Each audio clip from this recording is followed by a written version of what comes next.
Hello student, मैं विशाल। आज की टॉपिक की डिमांड है इलेक्ट्रोस्टैटिक्स। ठीक है, अगर आपको कोई टॉपिक के शॉर्ट नोट्स चाहिए हो तो कमेंट में बता देना, उसका नेक्स्ट वीडियो आ जाएगा। और पहली बात बता देना चाहता हूँ, जिसने टॉपिक पढ़ लिया है, जिसको शॉर्ट नोट्स रिवाइज करना है, तुरंत क्वेश्चन प्रैक्टिस पे जंप करना है और सिर्फ शॉर्ट नोट्स रिवाइज करना है, क्योंकि इस पर मैं फॉर्मूले ही एक्सप्लेन करूँगा। और इसका PDF डिस्क्रिप्शन में और टेलीग्राम पे मिल जाएगा, तो वहाँ से ले लेना। अभी स्टार्ट करते हैं इलेक्ट्रोस्टैटिक्स। ओके, तो पहले देखेंगे charge. What is charge? Q. ठीक है, charge Q is equal to हम लिखते हैं I इंटू टी। क्यों लिखते हैं? क्यों? क्योंकि करंट जो होता है ना, वो होता है dQ/dt।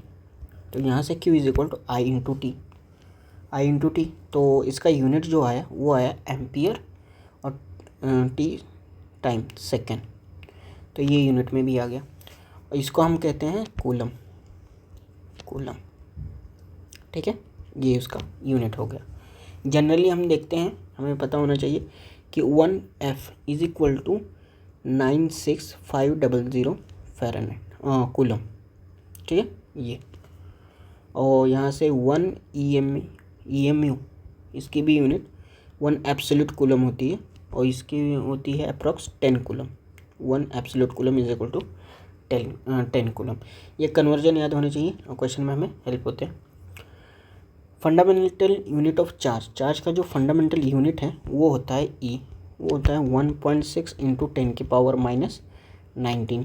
सबको याद होता है और याद होना भी चाहिए। मास ऑफ प्रोटॉन जो होता है 1.6 इंटू 10⁻27। और मास ऑफ इलेक्ट्रॉन होता है MP/1836। 18 दूनी 36। बस इतना है, ऐसे ध्यान रखना इसको। ये मास ऑफ प्रोटॉन हो गया। उसके बाद में इलेक्ट्रॉन का चार्जेस देखेंगे। चार्ज में इलेक्ट्रॉन मास बता दिया, चार्ज होता है -E। प्रोटॉन का चार्ज E होगा। अल्फ़ा पार्टिकल जो होते हैं वो हीलियम के ही होते हैं। हीलियम का न्यूक्लियस होता है, हीलियम का न्यूक्लियस। तो यहाँ पे 24। तो इसका जो मास होता है, इसका मास होता है 4 MP, और जो चार्ज होते हैं वो 2U होता है। प्रोटॉन का मास MP और चार्ज जो होगा E होगा। इलेक्ट्रॉन का मास भी मैंने बता दिया, सेमी MP/1836, और जो इसका चार्ज होगा -E होगा। E की वैल्यू बता दी। ठीक है, अब देखते हैं NPONE। हम कोई भी एटम लिखते हैं तो वहाँ पे नंबर ऑफ प्रोटॉन होते हैं, नंबर ऑफ इलेक्ट्रॉन होते हैं।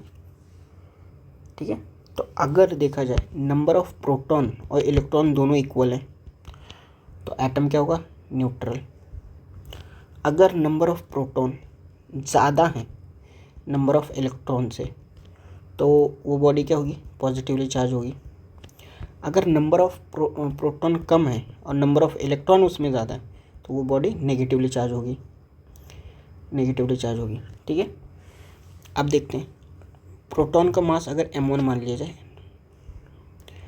पॉजिटिव पार्टिकल का M2 मान लिया जाए और नेगेटिव पार्टिकल का M3 मान लिया जाए, तो इनका जो मास का रिलेशन आएगा वो क्या आएगा? इनका मास का रिलेशन आएगा M3 ज़्यादा होगा एज़ कम्पेयर टू M1 के, एज़ कम्पेयर टू M2 के। M3 क्यों ज़्यादा हुआ? क्योंकि देखो, नेगेटिवली चार्ज जो पार्टिकल आए, इलेक्ट्रॉन ज़्यादा हुए, मतलब इलेक्ट्रॉन ऐड हुए हैं, तो मास इलेक्ट्रॉन का बढ़ गया है। उस एटम का इस एटम पे इलेक्ट्रॉन ऐड हुए हैं। ठीक है, इस वजह से क्या हुआ? मास बढ़ गया है। अब M1 नॉर्मली दोनों इक्वल थे, M2 पॉजिटिवली चार्ज है। नंबर ऑफ प्रोटॉन ज़्यादा कैसे हुए? हम प्रोटॉन को निकाल नहीं सकते हैं, इसलिए उसके वहाँ से नंबर ऑफ इलेक्ट्रॉन निकालेंगे। अगर इलेक्ट्रॉन कम करते जाएंगे तो नंबर ऑफ प्रोटॉन बढ़ जाएगा, इसलिए मास कम हो गया। और यहाँ पे मास का एडिशन हुआ था M3 M1 M2। ओके, ये हो गया। एक स्टेटमेंट आती है हमारे एनसीईआरटी में, charge can neither be create और नॉट बी डिस्ट्रॉय।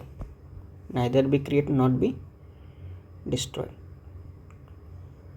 इसको हम बना भी नहीं सकते और डिस्ट्रॉय भी नहीं कर सकते। इसी का एक्सप्लेनेशन में आता है एनिलेशन और पेयर प्रोडक्शन।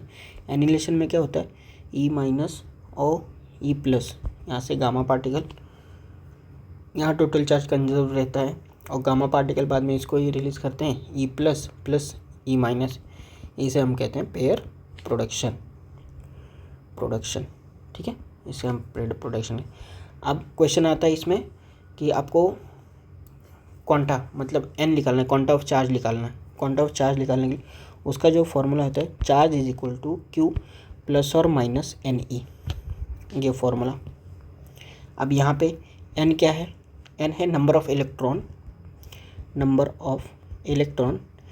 रिमूव्ड और एडेड,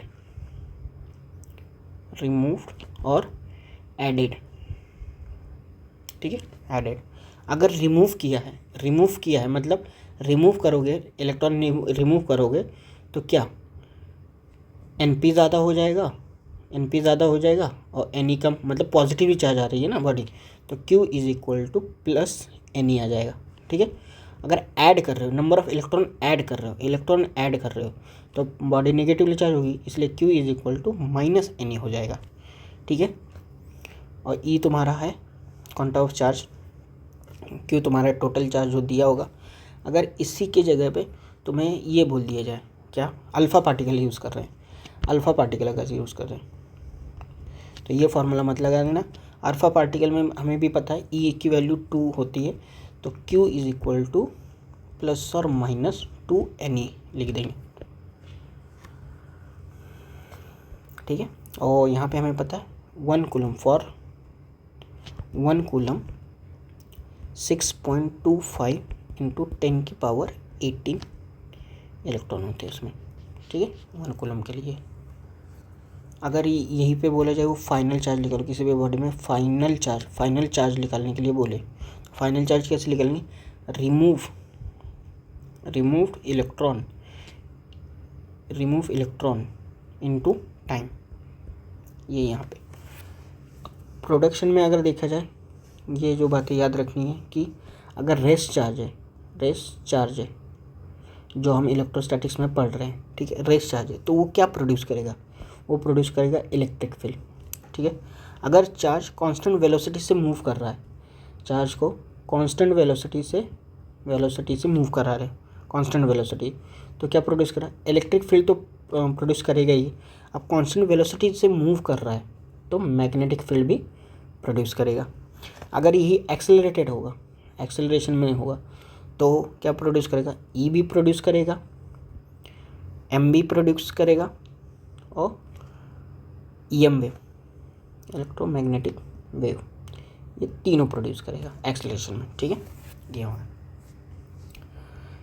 एक चीज़ ध्यान रखना, जो चार्ज तुम्हारा है ये always associated with mass. Charge is always associated with mass, charge के साथ मास आएगा ही। अगर चार्ज है तो उस बॉडी पे मास होगा ही होगा। ठीक है, और हम देखते हैं स्पेसिफिक चार्ज। एक टर्म आती है स्पेसिफिक चार्ज, ये क्या होती है, ये कुछ नहीं Q/m होता है, यही रेशो होता है स्पेसिफिक चार्ज। अगर देखा जाए एट लो स्पीड, अगर स्पीड कम है तो मास क्या होगा, कांस्टेंट होगा, और Q/m रेशो क्या हो जाएगा, कांस्टेंट हो जाएगा। लेकिन एट हाई स्पीड स्पीड ज़्यादा है तो मास क्या होता है, इंक्रीज़ होता है। अब कैसे होता है, तो हम देखते हैं लो स्पीड पे ना जो मास होता है ना, वो मास को हम m0 यूज़ करते हैं, और हाई स्पीड पे m हम कैसे लिखते हैं, m is equal to m0 √1 - v² upon c²। Speed बढ़ रही है, ठीक है, तो मास जो तुम्हारा होगा ना वो क्या होगा, इंक्रीज़ होगा। ठीक है, ये बढ़ेगा, तो ये पूरा 1 - v की वैल्यू जो ये बढ़ रहा है, ठीक है, तो ये वैल्यू बढ़ रही है, 1 - v की वैल्यू कम हो रही है। अगर ये टोटल वैल्यू कम हो रही है तो ये वैल्यू क्या होगी, इंक्रीज़ होगी। तो यहाँ से एट हाई स्पीड देखा जाए तो मास क्या होता था, इंक्रीज़ होगा।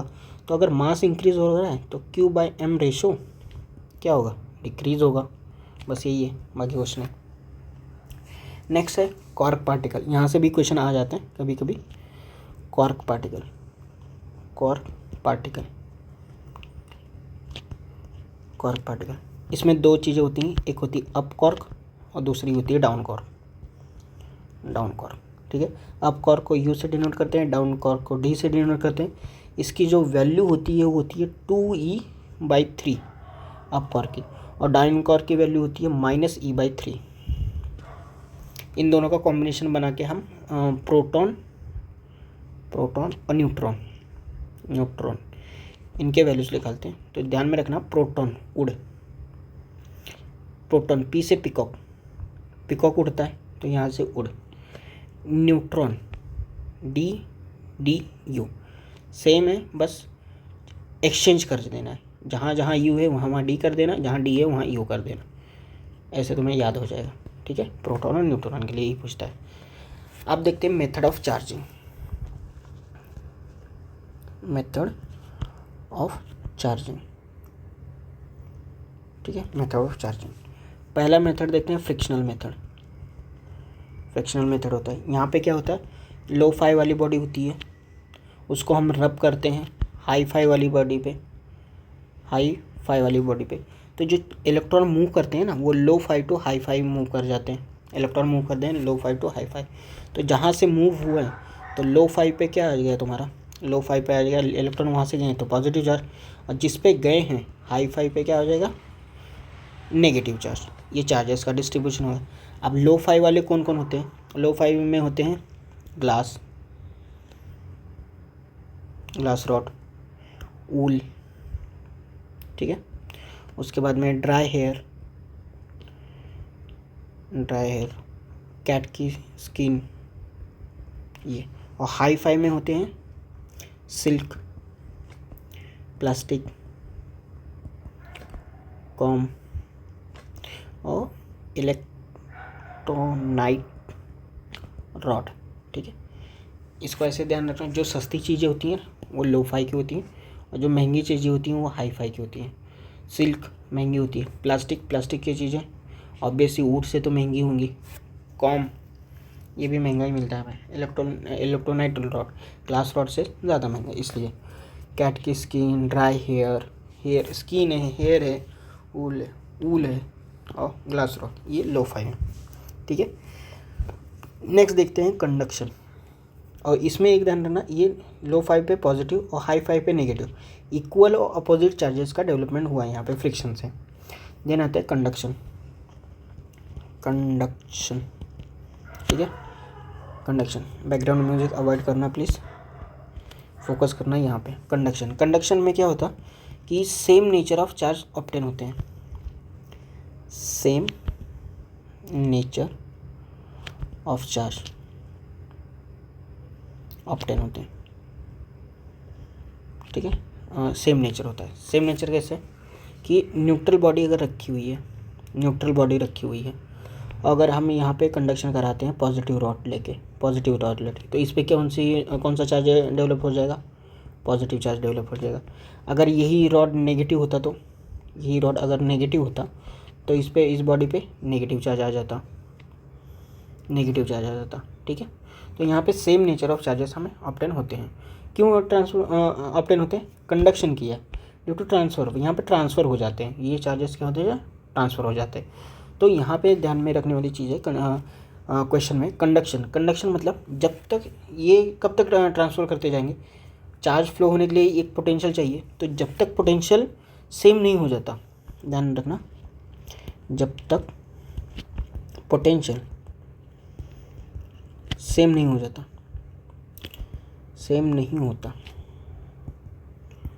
तब तक चार्ज फ्लो करेगा,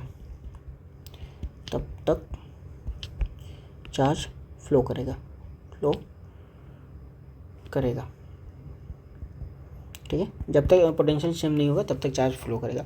और यहाँ जो चार्ज होता है Q directly proportional to R होता है स्फीयर पे। अगर हम देखते हैं मेटल स्फीयर में Q directly proportional to R होता है, मेटल स्फीयर, ठीक है।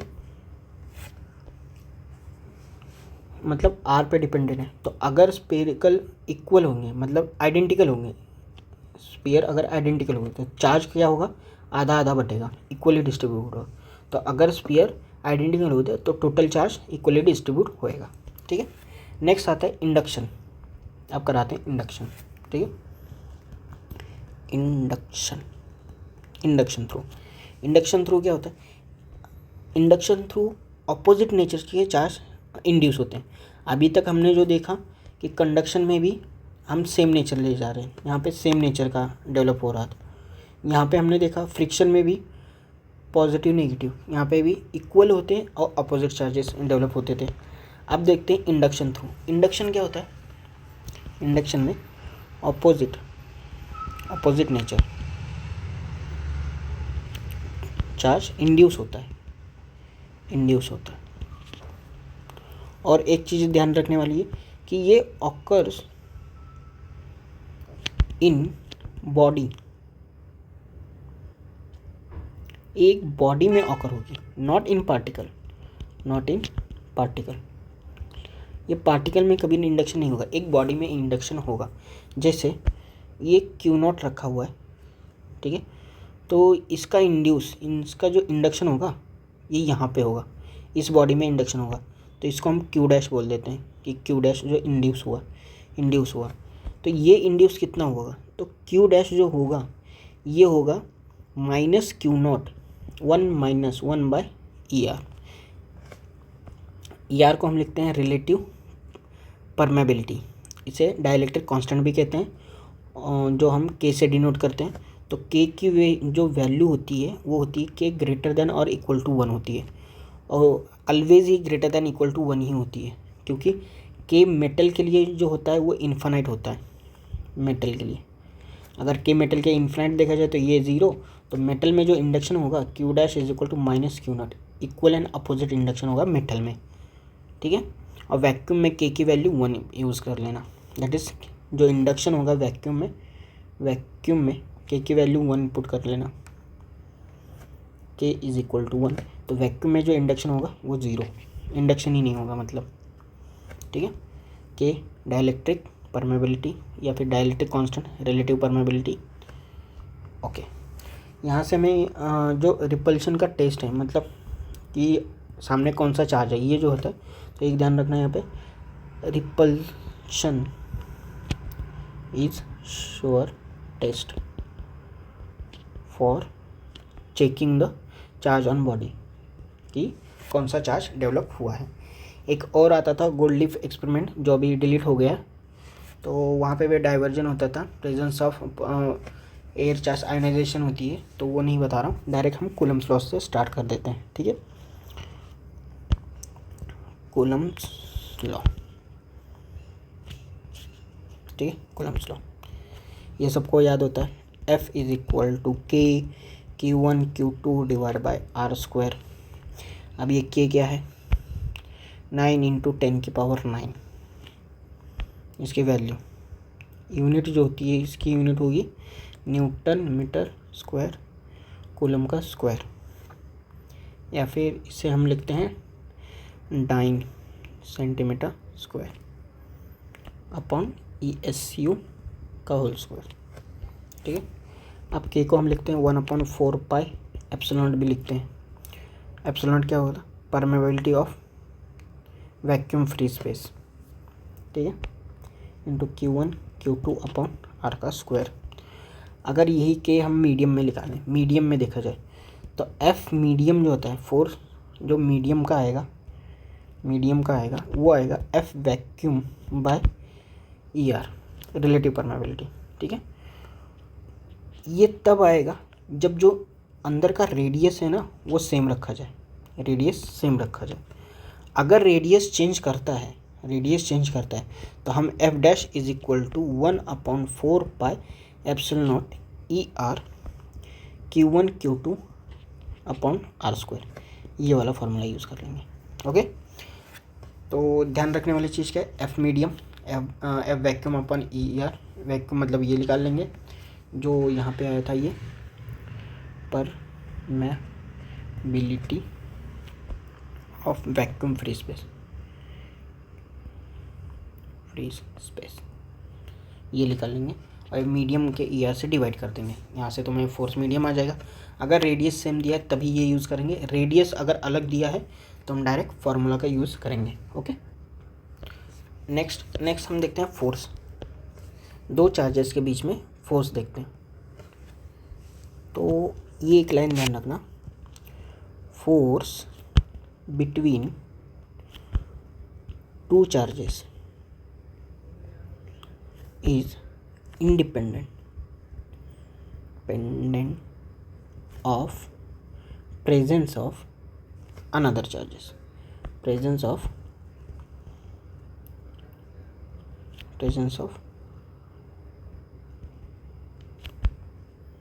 चार्जेस। ठीक है, जो दूसरा चार्ज है उस पर कोई इफ़ेक्ट नहीं करता है।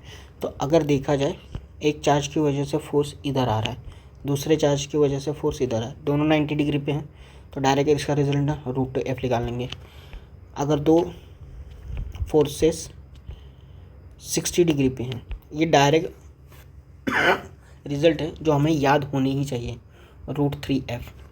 अगर इन दोनों का फोर्सेस, दो चार्जेस का फोर्सेस 120 डिग्री पे आता है तो जो रिजल्टेंट होगा वो f ही होगा।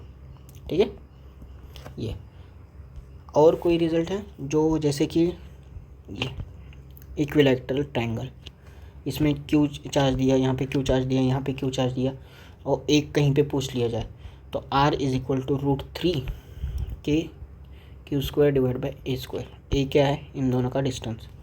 ठीक है, अगर ये स्क्वायर दिया रहेगा यहाँ पे Q, यहाँ पे Q, यहाँ पे Q, यहाँ पे Q, तो R = √2 1 + 1/2 f। f मतलब एक की वजह से लगा लेना f। वैसे भी देखो, ये इसकी वजह से f यहाँ पे आएगा, इसकी वजह से f यहाँ पे आएगा, और इसकी वजह से f यहाँ पे आएगा।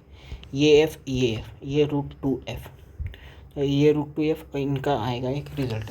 तो यहाँ से वैसे हम कैलकुलेट कर सकते हैं, लेकिन रिजल्ट डायरेक्ट ध्यान रखना। यहाँ पे हम निकालते हैं न्यूट्रल पॉइंट।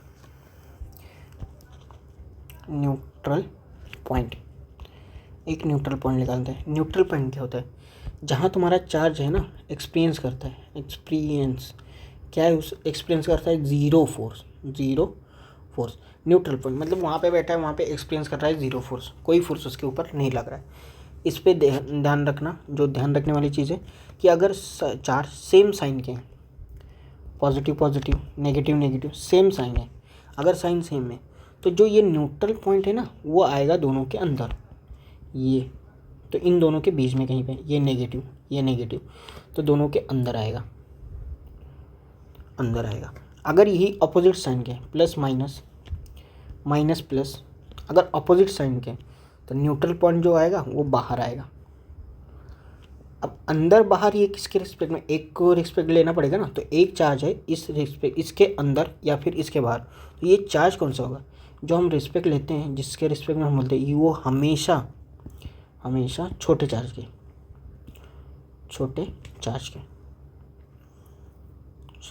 या फिर छोटे के पास से, और ये हमेशा हम वहीं से निकालते हैं।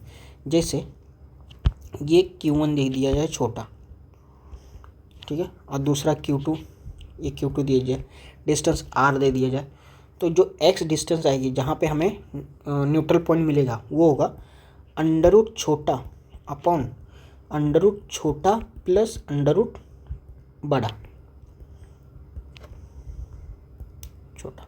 ठीक है, ये ऐसे करते हैं, इंटू R क्या है, ओरिजिनल डिस्टेंस, ये ओरिजिनल डिस्टेंस यहाँ से। अगर यही चार्ज हमें क्या बोलता कि नेगेटिव, एक पॉजिटिव एक नेगेटिव है, ऑपोजिट नेचर होता, तब फॉर्मूला तो सेम रहता, x = अंडर रूट छोटा। अब नीचे क्या हो जाता, अंडर रूट छोटा माइनस अंडर रूट बड़ा, या फिर बड़ा माइनस छोटा। यहाँ पे पॉजिटिव नेगेटिव मत करना, बड़ा में से छोटा माइनस कर लेना जो भी होगा, और इंटू वही R डिस्टेंस, ओरिजिनल डिस्टेंस। ठीक है, न्यूट्रल पॉइंट देखा जाए, अगर ये ट्रायंगल है तो बीच में आएगा, सबके बीच में आएगा। ठीक है, नेक्स्ट हम देखते हैं इक्विलिब्रियम। क्या देखेंगे? इक्विलिब्रियम।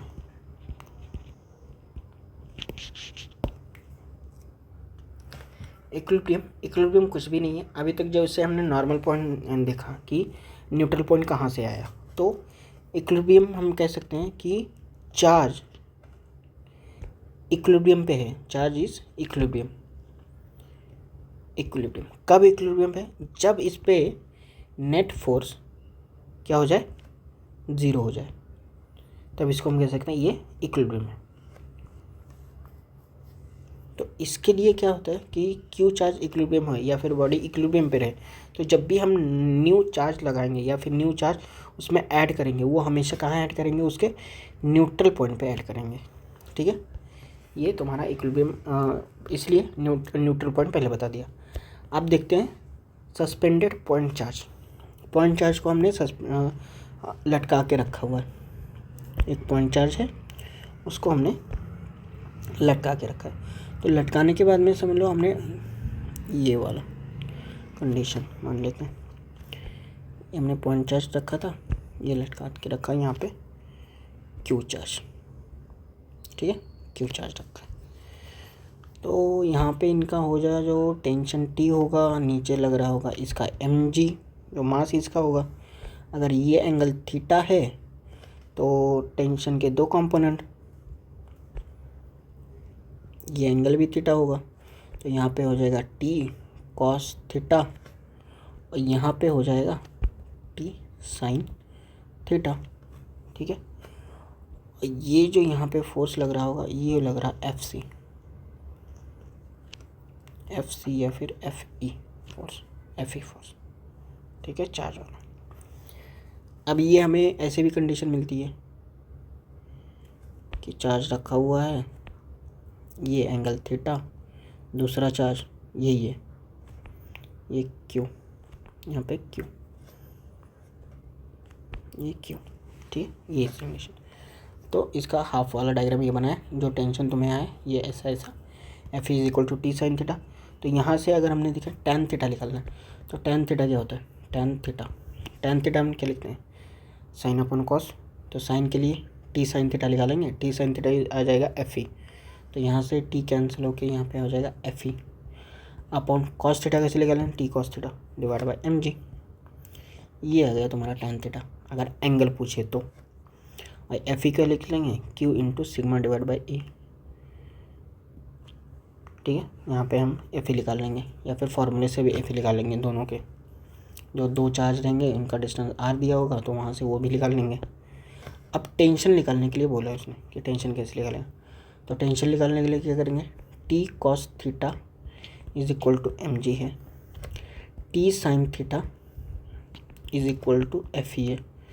तो दोनों का स्क्वायर कर दो, T square cos square M G का स्क्वायर एफ ई का स्क्वायर। अब ऐड कर दो, ऐड करोगे तो यहाँ पे क्या आ जाएगा? इसको ऐड कर दो, इसको भी ऐड कर दो, ये आ जाएगा एम जी का स्क्वायर प्लस एफ ई का स्क्वायर। अब यहाँ पे क्या आ जाएगा? T cos square theta plus T sine square theta. तो टी स्क्वायर कॉमन ले लोगे, ये cos square theta plus sine square theta, इसको 1 लिख लेंगे। और T square is equal to M G square plus F E का स्क्वायर। इसका मतलब जो टेंशन आएगा वो आएगा अंडर रूट एम जी का स्क्वायर प्लस एफ ई का स्क्वायर। ये टेंशन आ गया अगर टेंशन कैलकुलेशन करने को पूछे। लेकिन ज़्यादातर जो क्वेश्चन आते हैं ना वो थीटा, मतलब यहाँ वाला, ये वाला कंडीशन। यहाँ पे अगर जो तुम्हारा ये थीटा है ना, ये डायरेक्टली प्रोपोर्शनल टू होता है एम के, सॉरी इन्वर्सली प्रोपोर्शनल होता है एम के। ठीक है,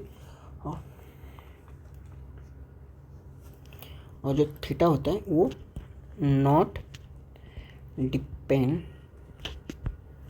ऑन क्यू, मतलब चार्ज को बढ़ाओ घटाओ इस पर कोई डिपेंडेंसी नहीं है। लेकिन मास पे अगर मास बढ़ेगा तो थीटा क्या होगा?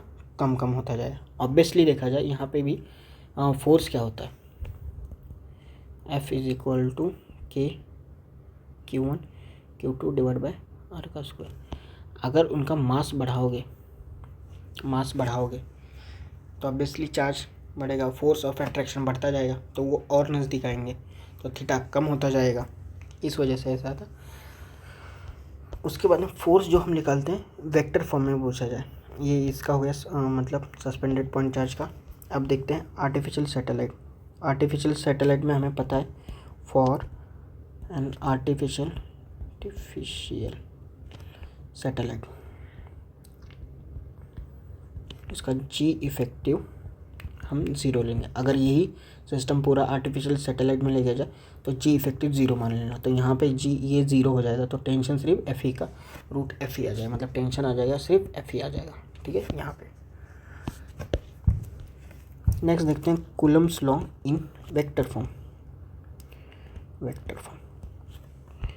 F vector is equal to minus K Q1 Q2 divide by are cube, ये आर वेक्टर। इसका मतलब क्या है, आपका वेक्टर फॉर्म वाला जो दिया है, इसमें एसएसएम रिलेटेड भी क्वेश्चन आते हैं, लेकिन आई थिंक वो अब सिलेबस में नहीं है तो उसको भी नहीं बता रहा हूँ। नेक्स्ट हम यहाँ से स्टार्ट करते हैं आप इलेक्ट्रिक फील्ड।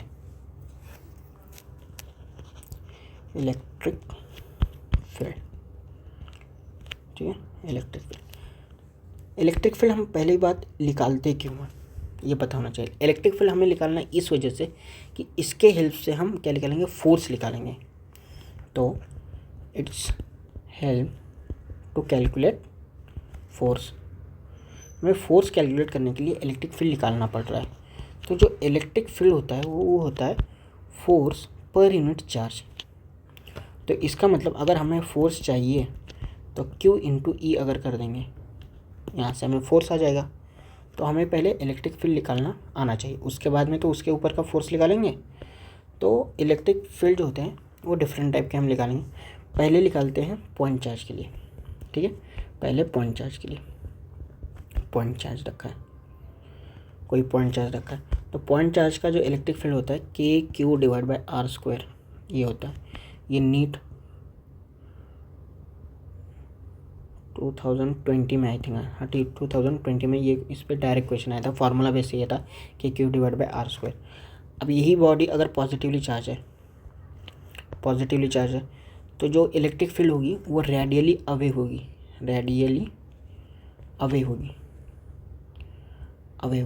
और यही अगर बॉडी नेगेटिवली चार्ज है तो वही रेडियली टूवर्ड्स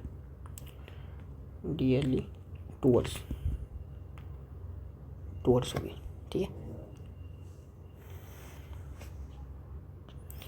ये तो हो गया पॉइंट चार्ज के लिए।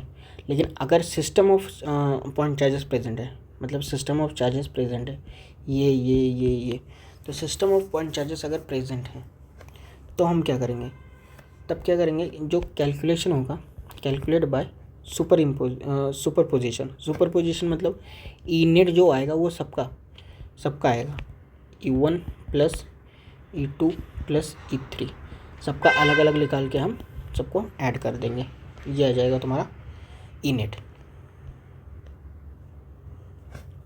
और न्यूट्रल पॉइंट जो हमने अभी निकाला था, कि न्यूट्रल पॉइंट जहाँ पे निकाला था, तो वहाँ पे एक लाइन ध्यान रखना कि जो तुम्हारी इलेक्ट्रिक फील्ड होती है वो वहाँ पे 0 होती है। तो इलेक्ट्रिक फील्ड, क्या कर रहा हूँ, electric field is 0 at neutral point. वो क्या है ना, स्पीड के चक्कर में थोड़ा समझ लेना, बस इलेक्ट्रिक फील्ड तुम्हारी 0 होती है न्यूट्रल पॉइंट पे, ठीक है। अब देखते हैं इसके force on a charge, Q पे जो फोर्स लग रहा है वो कैसे लग रहा है। इलेक्ट्रिक फील्ड, कोई भी इलेक्ट्रिक फील्ड है वहाँ पे फोर्स कैसे लगा, अगर वहाँ पे पॉजिटिव क्यू चार्ज रखा हुआ है, ठीक है, पॉजिटिव चार्ज है, और वहाँ पे हम 2 coulomb charge, 2 positive 2 coulomb charge लेके जा रहे हैं, तो इसके वजह से जो इलेक्ट्रिक फील्ड है वो यहाँ पे है, ठीक है, पॉजिटिवली रेडियली अवे, ठीक है, रेडियली अवे हमने बताया था ये। अब ये 2 कूलम चार्ज लेके जाने के बाद इसके ऊपर फोर्स जो आएगा वो कहाँ आएगा, इसके ऊपर फोर्स जो आएगा वो आएगा इलेक्ट्रिक फील्ड के डायरेक्शन में आएगा, इलेक्ट्रिक फील्ड के डायरेक्शन में आएगा। तो अगर पॉजिटिव चार्ज होगा, पॉजिटिव हो तो सेम डायरेक्शन में फोर्स आएगा। अगर ये पॉजिटिव चार्ज ऐसा रखा हुआ है, इलेक्ट्रिक फील्ड की डायरेक्शन सेम हुई ई, ठीक है, रेडिली अवे।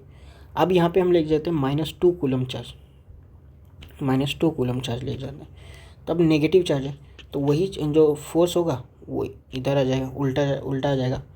अगर नेगेटिव चार्ज होगा तो ऑपोजिट फोर्स आएगा। तो यहाँ से हम लिख सकते हैं positive charge experience of force in direction of electric field, ठीक है। अब नेक्स्ट हम देखते हैं एक एक्सपेरिमेंट था मिलिकन्स ऑयल ड्रॉप वाला, वो एक देख लेते हैं। मिलिकन्स ऑयल ड्रॉप में क्या है कि ये पॉजिटिव चार्ज है जो भी है, इसके ऊपर जो फोर्स लग रहा है वो QE फोर्स लग रहा है, ठीक है, फोर्स की वैल्यू, और नीचे जो इसका मास है ये mg है। तो एट इक्विलिब्रियम बस कुछ नहीं करना, QE = mg, ठीक है, बस इतना ही था। यहाँ से हमें किसी एक की वैल्यू दी होगी वो निकालना होगा, Q पूछ लेगा, इलेक्ट्रिक फील्ड पूछ लेगा, किसी बाकी की वैल्यू देके एक चीज़ें पूछ लेगा, ठीक है। अब नेक्स्ट देखते हैं electric field of uniform charge ring. अगर चार्ज रिंग दिया है, यूनिफॉर्म चार्ज रिंग दिया है, यूनिफॉर्म चार्ज रिंग, ठीक है, रिंग दिया है, रिंग पे हम देखते हैं। तो रिंग पे दो चीज़ें हम निकालेंगे इलेक्ट्रिक फील्ड, एक तो हो जाएगा उसके एक्सिस पे, वहाँ पे कितना है, दूसरा उसके सेंटर पे कितना है। तो पहला हम देखते हैं सेंटर पे, और सेंटर पे तो ई सेंटर जो होगा वो 0 होगा क्योंकि वो उसका न्यूट्रल पॉइंट है। अब जो एक्सिस पे होगा वो कितना होगा, एक्सिस पे हम निकालेंगे E = KQX divide by R² + X² की पावर 3/2, ये उसका फॉर्मूला एक्सिस पे, ठीक है, ये एक्सिस पे = KQX divide by R² + X²। अब ध्यान रखना ये R² और ये जो डिस्टेंस है ये X² यहाँ था। तो ऑब्वियसली हमें पता है कि चार्ज तो बीच में होगा नहीं, चार्ज होगा यहाँ पे। तो यहाँ से यहाँ तक का डिस्टेंस यहाँ से यहाँ तक का डिस्टेंस क्या होगा, ये होगा √R² + X² आता है, ठीक है, हाइपोटेन्यूज से हम निकालते हैं, लेकिन यहाँ पे ये रूट नहीं आता है, ये ध्यान रखना। E = KQX R² + X² 3/2। ये बस एक जुगाड़ बताए कि ये अंदर R² + X² है या नहीं है, ये पता करने का, ठीक है। ये अब यहाँ पे दो चीज़ें पॉसिबल है, एक x लेस देन r है तब का, अगर s लेस देन r है तो r को निगलेक्ट कर, ये x को निगलेक्ट कर देंगे, x को निगलेक्ट करेंगे तो r³ हो जाएगा। तो यहाँ से आ जाएगा E = KQX divide by R³। अब यही अगर x बड़ा हो जाए r से तो r को निगलेक्ट करेंगे, x² आ जाएगा, मतलब x³ आ जाएगा नीचे, तो x से कैंसिल हो जाएगा। तो यहाँ से E जो आएगा वो आ जाएगा KQ/x², ये फॉर्मूला, ठीक है। अब यहाँ पे टाइम पीरियड ऑफ ऑसिलेशन भी पूछ सकता है तो E = KQX/R² आ जाता है। तो x का कोएफिशिएंट हमने देखा है, हम देखते हैं टाइम पीरियड क्या होता है। टाइम पीरियड = 2π√m/k, यही होता है। तो k मतलब k का कोएफिशिएंट जो भी, x का कोएफिशिएंट यहाँ पे जो है ना ये वाला, क्योंकि इलेक्ट्रिक फील्ड फोर्स अब q से मल्टीप्लाई करोगे तो फोर्स ही आएगा यहाँ पे, तो फोर्स = kx। तो x का जो भी मल्टीप्लिकेशन है वो k होता है, तो KQ/R³। तो यहाँ पे आ जाएगा 2π√m डिवाइड बाय KQ, ये हो जाएगा आर क्यू, के क्यू इंटू क्यू आएगा, क्योंकि ई को हम फोर्स में कन्वर्ट करेंगे ना, E is equal to force के लिए क्यू इंटू ई करेंगे तब यहाँ पे, तो क्यू दोनों को आएगा। ठीक है, ये आ गया टाइम पीरियड ऑफ ऑसिलेशन। यहाँ से ग्राफ वाला क्वेश्चन भी बनता है, इलेक्ट्रिक फील्ड वर्सेस एक्स का ग्राफ। रिंग रखा हुआ है, रिंग पे सेंटर पे ज़ीरो, सेंटर पे ज़ीरो, यहाँ पे एक मैक्सिमम, यहाँ पे नीचे मैक्सिमम। ठीक है, और ये जो डिस्टेंस आती है ये r/√2 आती है, सबको याद होनी ही चाहिए, r/√2। तो जब भी वो पूछे फील्ड एट मैक्सिमम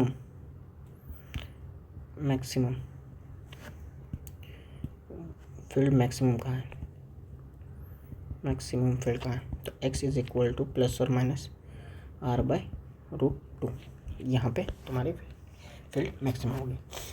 अब यूनिफॉर्म आर्क अगर दिया जाए, ये तो हो गया रिंग के लिए, अब यूनिफॉर्म आर्क दिया जाए, कोई आर्क दिया जाए यूनिफॉर्म, उसके ऊपर चार्जेस हैं, चार्ज आ गए, तो यहाँ पे हम लैम्डा इंट्रोड्यूस करते हैं। लैम्डा क्या होता है, लीनियर चार्ज डेंसिटी होती है, linear charge density, linear charge density होती है। ठीक है, और इसे चार्ज पर यूनिट लेंथ कहते हैं, चार्ज पर यूनिट लेंथ कहते हैं।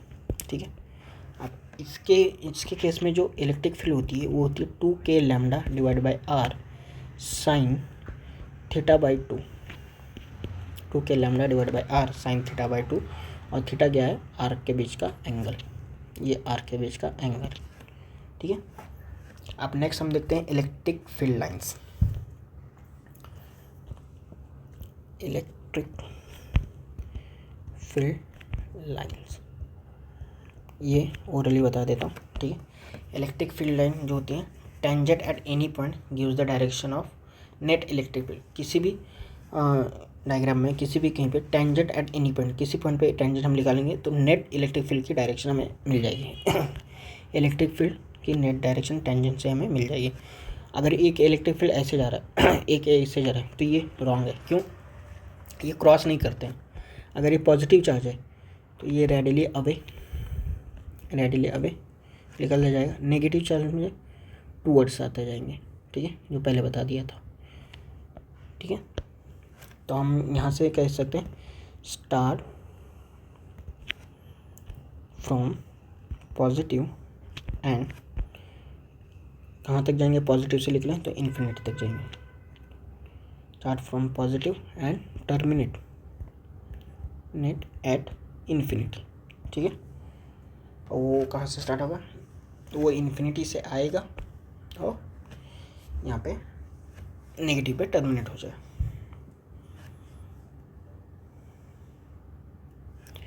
अब यहाँ पे इलेक्ट्रिक फील्ड है, ये इलेक्ट्रिक फील्ड है, ये इलेक्ट्रिक फील्ड है, तो लाइन जितनी क्लोज़र होंगी वहाँ पे क्या इलेक्ट्रिक फील्ड ज़्यादा उसकी इलेक्ट्रिक फील्ड की ज़्यादा स्ट्रेंथ होगी। और number of field line directly proportional to magnitude of charge. कभी ये आ जाए फील्ड लाइन्स और चार्ज का, फील्ड लाइन से हमें चार्ज निकालना है तो number of field lines count करते हैं, directly proportional to magnitude of charge करते हैं। ठीक है, एक मेटल सरफेस है और यहाँ पे अगर हमने इलेक्ट्रिक फील्ड छोड़ दिया तो देखो अंदर नहीं, ये गलत है, अंदर नहीं जाएगी, मेटल सरफेस के अंदर नहीं जाएगी, मेटल ब्लॉक के अंदर नहीं जाएगी, फील्ड लाइन्स क्रॉस नहीं करेंगे मेटल सरफेस। कोई भी सरफेस हो, सर्कल हो, स्पीयर हो, जो इलेक्ट्रिक फील्ड लाइन है उस सरफेस पे 90 डिग्री एंगल बताती है, जाते समय भी और बाहर निकलते समय भी 90 डिग्री एंगल पे। ठीक है, field lines maker 90 degree with surface.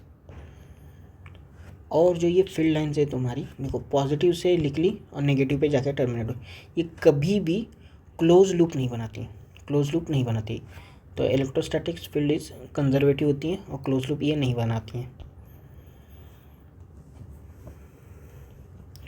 अब ये तो कंडक्टिंग हमने देख लिया, कंडक्टिंग स्फीयर था या फिर कंडक्टिंग कोई बॉडी थी, लेकिन अगर ये नॉन कंडक्टिंग बॉडी होती तो नॉन कंडक्टिंग बॉडी में वो कोई भी एंगल वहाँ पे बना सकती है।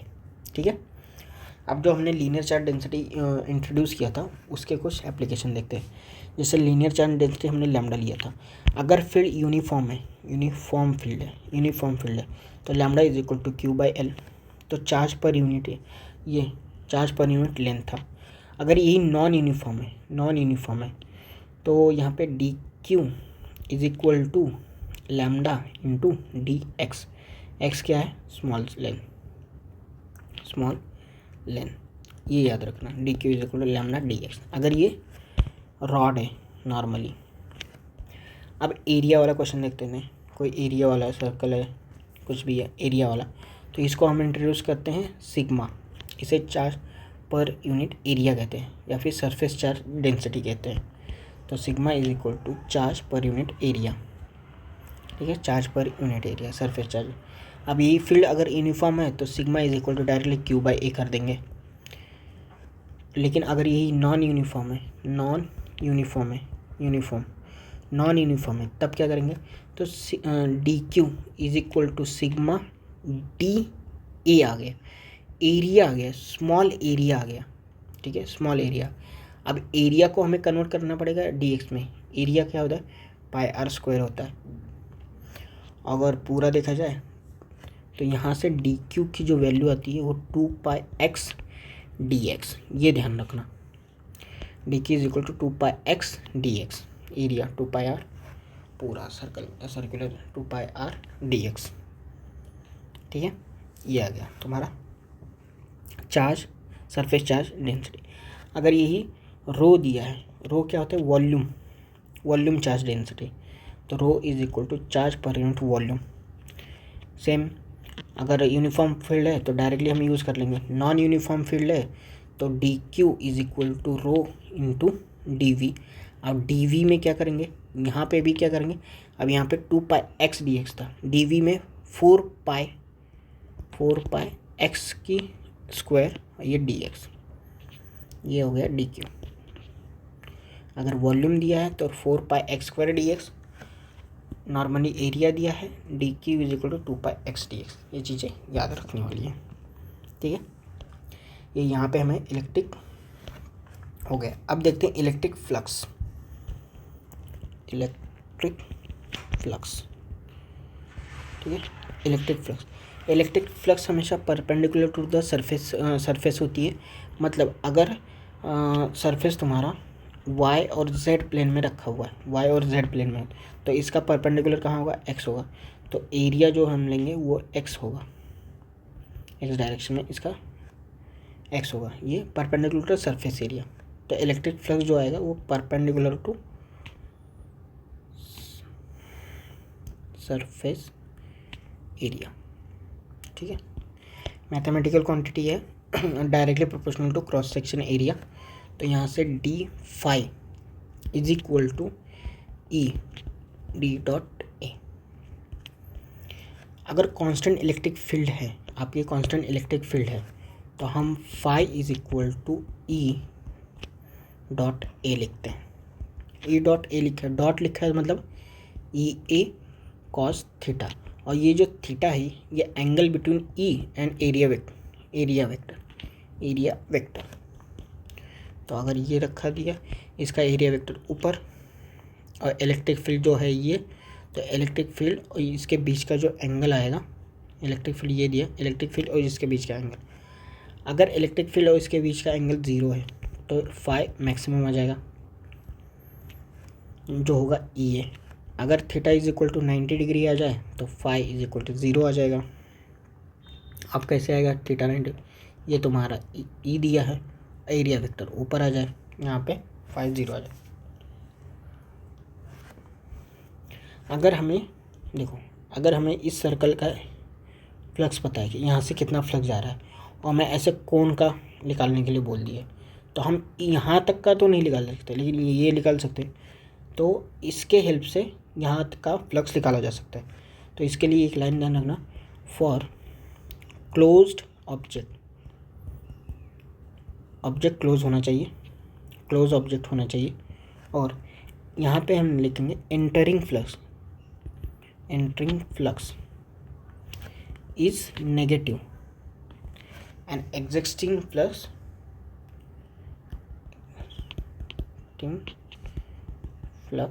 Is positive. ठीक है, एग्जिस्टिंग फ्लक्स इज पॉजिटिव। तो अगर नेगेटिव वाला है सेम उतना ही बाहर निकलेगा और वो पॉजिटिव है। ठीक है, entering flux is negative, existing flux is positive.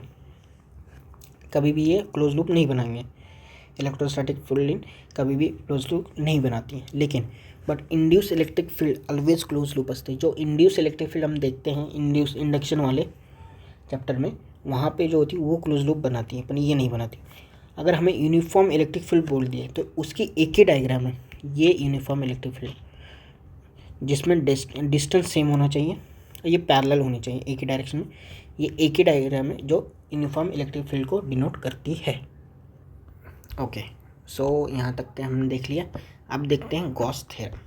ठीक है, अब देखते हैं गॉस थ्योरम। गॉस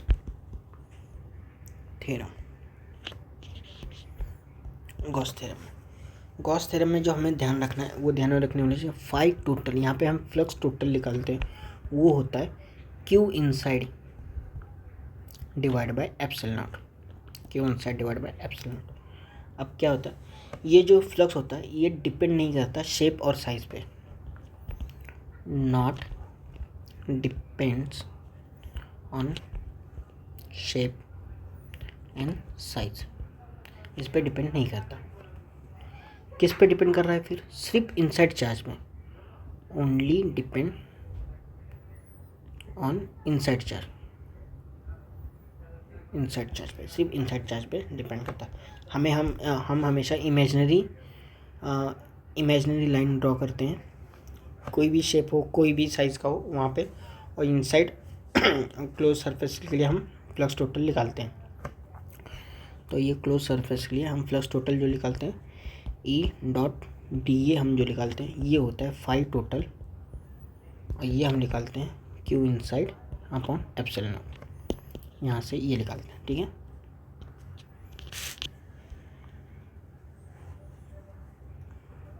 अब देखा जाए कि जो यहाँ पे एक Q1 चार्ज है, ये Q2 चार्ज है, ये Q3 चार्ज है, ये Q4 चार्ज है, ये -Q5 चार्ज है, और हमने एक क्लोज लूप यहाँ पे हमें निकालना है, फ्लक्स निकालना है।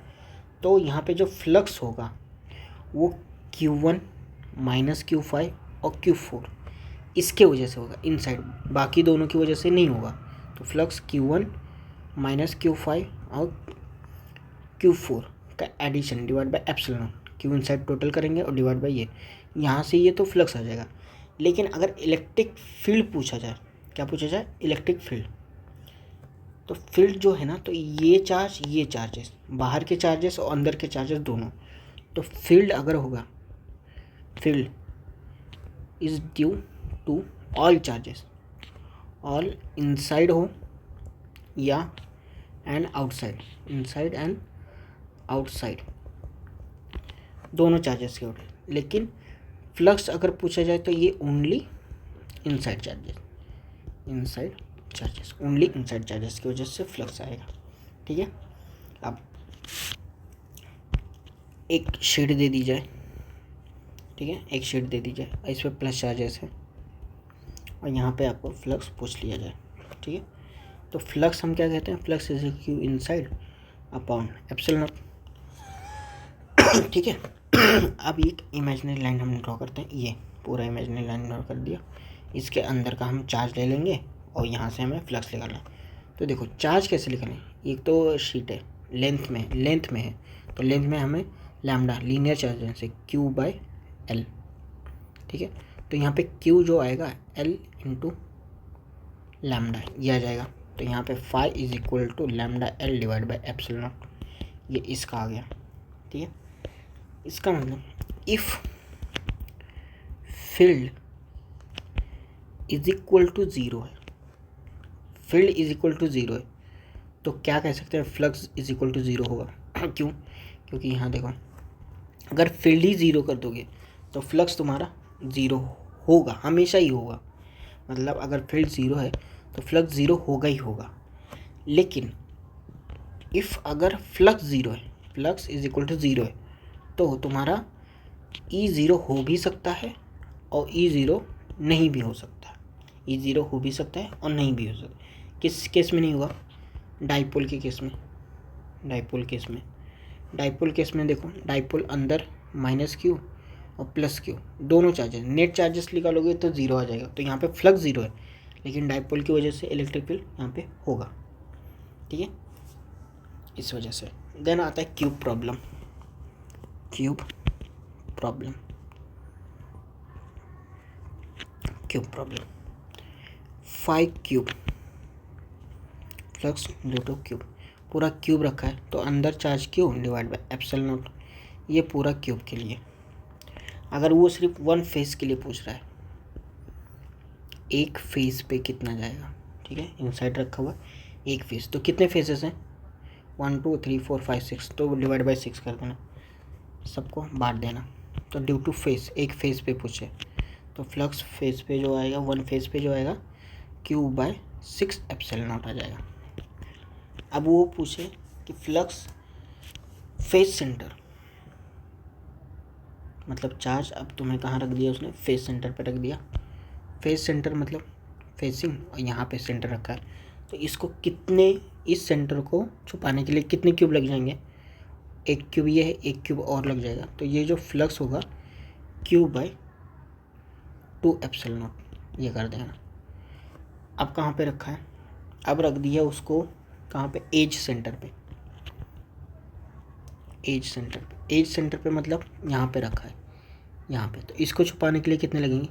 एक तो ये ऊपर एक, एक बाहर 2, नीचे 3 और एक 4, ये एक 2 3 और एक ऊपर 4, मतलब 4 लगेंगे। तो फ्लक्स जो होगा वो क्यू बाय 4 एप्सिलॉन नॉट होगा। अगर यही कॉर्नर पे रख दिया जाए, कहाँ पे रख दिया जाए? कॉर्नर पे रख दिया जाए, यहाँ पे कॉर्नर पे, कॉर्नर। तो इसको छुपाने के लिए यहाँ पे एक क्यूब होना चाहिए, फिर यहाँ पे एक क्यूब होना चाहिए, फिर यहाँ पे क्यूब होना चाहिए, मतलब 1 2 3 4, 4 क्यूब तो नीचे और ऊपर पूरे 4 क्यूब, 8 क्यूब। तो यहाँ पे फ्लक्स जो होगा Q by epsilon naught into 8, ठीक है, सॉरी 8 एप्सिलॉन, ठीक है।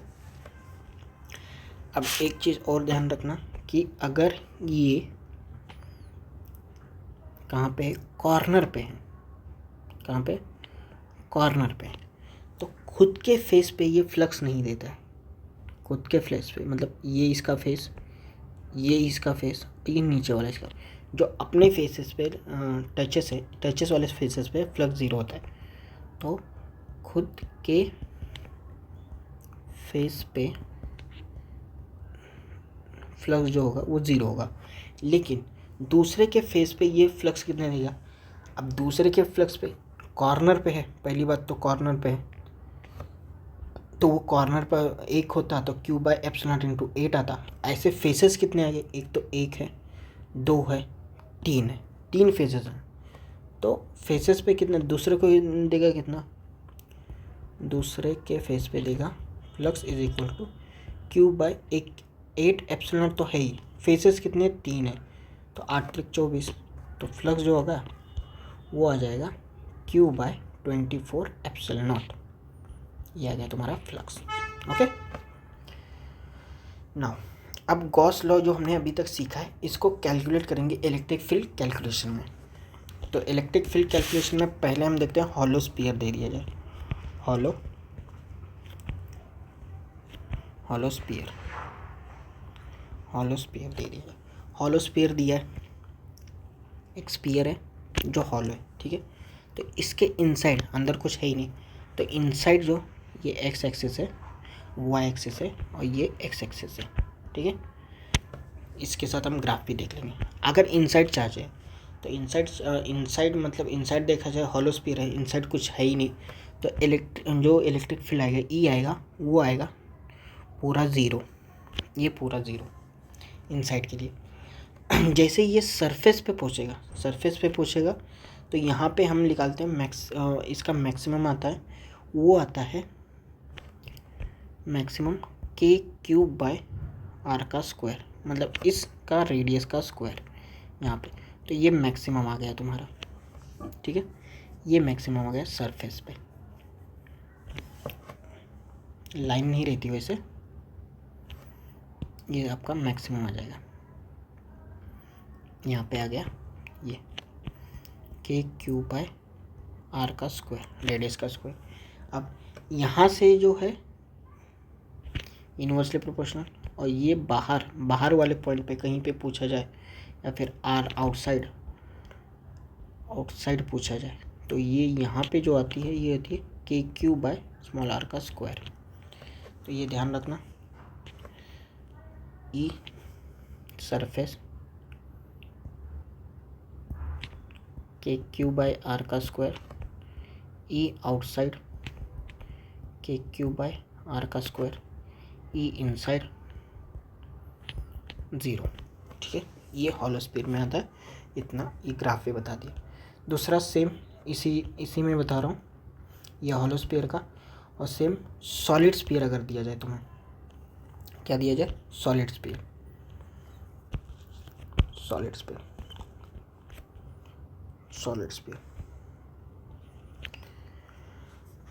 अगर ये कंडक्टिंग बोल दे, सॉलिड स्फीयर कंडक्टिंग है, कंडक्टिंग बोल दे, तब सेम यही आ जाएगा, कंडक्टिंग है, क्योंकि सारे कंडक्टिंग स्फीयर होगा तो सारे चार्जेस सरफेस पे आ जाएंगे। सारे चार्जेस कहाँ आ जाएंगे, सरफेस पे आ जाएंगे। लेकिन सॉलिड कंडक्टिंग बोले या फिर हॉलो बोले, ये दोनों सेम है, ठीक है। अगर ये बोलता है solid non conducting, solid non conducting मतलब सॉलिड स्फीयर है, नॉन कंडक्टिंग मतलब चार्जेस वहाँ पे रुक रहे हैं। तो जब चार्जेस वहाँ पे रुक लें तो पहले तो बात ये स्फीयर है। तो अब तक जो हमने पढ़ा है कि अगर इसका बाहर निकालोगे, आर आउट पे निकाले, आउट निकालते थे तो कितना आता था, E = ई आउट जो आएगा वो k³ r का स्क्वायर। सेम ही सरफेस पे निकालना है, ई सरफेस = k³ r का स्क्वायर। बस यहाँ पे ई इनसाइड 0 नहीं होता, तो ई इनसाइड कितना होता है, ई इनसाइड होता है k⁴x / r³, ये होता है ई इनसाइड k⁴x / r³। तो अगर देखा जाए तो ये inside directly proportional to distance है x, तो यहाँ से ये डायरेक्टली प्रोपोर्शनल आता है और यहाँ से ये इनवर्सली प्रोपोर्शनल आता है। ये आपका ग्राफ हो गया, ये आपका मैक्सिमम, ठीक है। मैक्सिमम कहाँ आ जाए, जहाँ की r की वैल्यू अगर रेडियस के बराबर हो जाए तो वहाँ पे वो मैक्सिमम आ रहा है, ठीक है। ये हो गया सॉलिड नॉन कंडक्टिंग के लिए। ओके नाउ देखते हैं इनफाइनाइट लाइन चार्जेस के लिए, ठीक है। लेकिन उसके पहले ये जो जैसे बताया इनसाइड के लिए, यहाँ से हम स्लोप भी निकालते हैं, इस लाइन का स्लोप निकालेंगे। तो इस लाइन का स्लोप निकालोगे तो y = mx, ठीक है।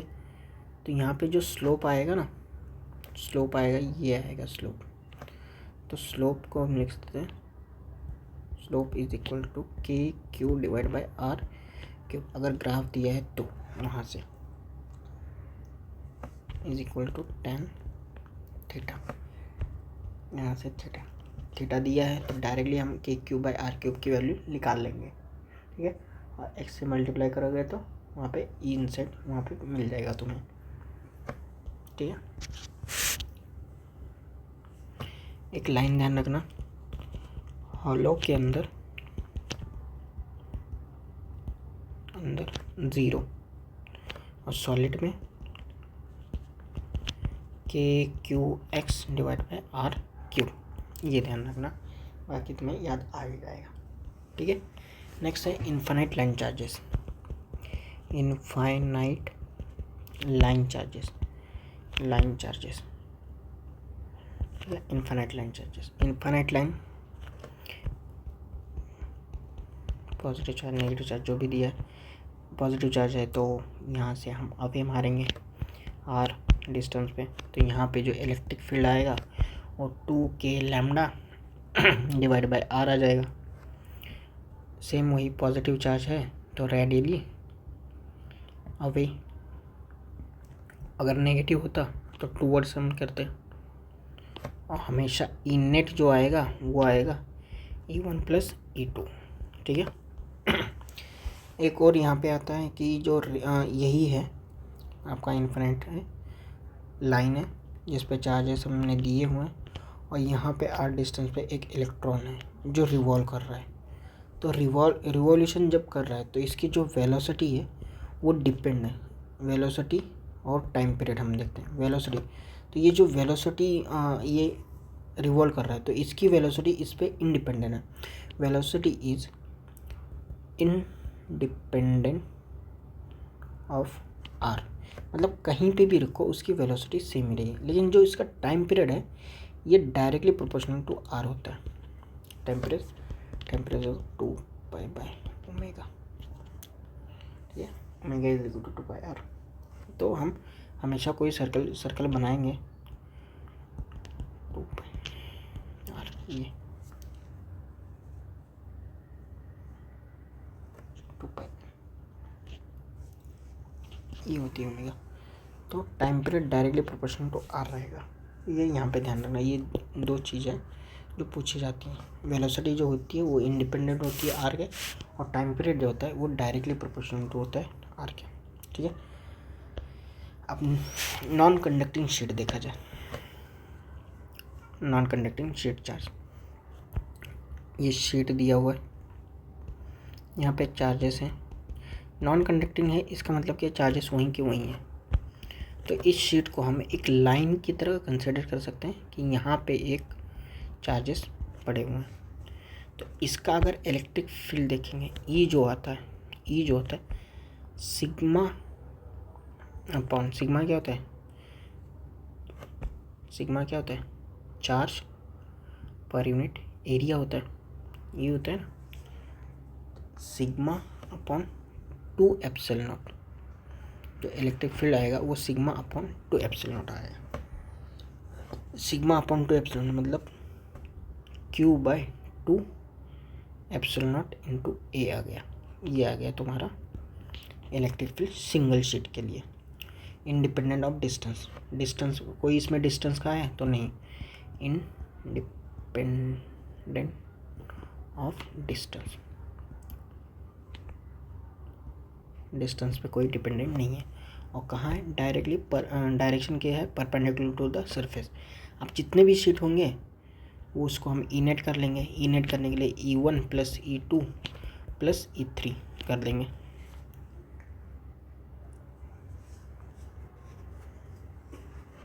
देखो अब जो भी पॉजिटिव दिया होगा नेगेटिव दिया होगा, यहाँ पे चार्जेस मत लेना कि पॉजिटिव है नेगेटिव, डायरेक्टली हम डायरेक्शन बना लेंगे। अगर पॉजिटिव है तो अवे और नेगेटिव है तो टूवर्ड्स, तो यहाँ से डायरेक्शन बना के हम डायरेक्टली ऐड कर देंगे। ठीक है। अगर यही इनफाइनाइट होगा, नॉन कंडक्टिव होता और इनफाइनाइट हो, ये तो फाइनाइट है, एक शीट थी। अगर यही इनफाइनाइट होगा तो E is equal to sigma upon epsilon naught आता, लेकिन यहाँ पे एरिया दो आ जाते, तो यहाँ से sigma upon 2a epsilon naught आ जाता, एरिया डबल आ जाता, E is equal to sigma. ये इनफाइनाइट के केस के लिए, इफ़ इनफाइनाइट दोनों याद रखना, इनफाइनाइट ये दोनों में एरिया वाला फॉर्मूला दोनों के लिए सेम ही है, सिग्मा की जगह यहाँ क्यू आ जाएगा। ठीक है, दोनों के लिए सेम है। और इरेगुलर शेप दिया होगा, अंदर चार्ज नहीं है तो फ्लक्स क्या होगा, 0 होगा। अगर हमें एक का पता है तो हम बाहर का निकाल लेंगे। ठीक है, और इसका कैसे लेंगे, एरिया ये दिया है और इलेक्ट्रिक फील्ड दिया है, तो फ्लक्स जो आएगा वो E डॉट ए आ जाएगा। ठीक है, और यही कर्व सरफेस का निकालेंगे तो यही -5 हो जाएगा, इसका अपोजिट हो जाएगा। तो एक का दिया होगा, एक का निकाल लेंगे। ठीक है, एक का दिया होगा और दूसरे का निकाल लेंगे। अब देखते हैं हम electrostatic potential energy. Static potential energy, electrostatic potential energy, electrostatic potential. तो work done due to electric force, work done due to electric force, ये जो आएगा ये आएगा माइनस डेल्टा यू, ठीक है, change in internal energy minus delta you. तो यहाँ पे वर्क एक्सटर्नल जो होगा वो क्या आएगा, work done due to electric force अगर ये है तो वर्क एक्सटर्नल क्या होगा, इसके अपोजिट मतलब प्लस डेल्टा यू, ये आएगा work done due to external. तो एक्सटर्नल पूछे तो plus delta U, electric force की वजह से पूछे तो माइनस डेल्टा यू।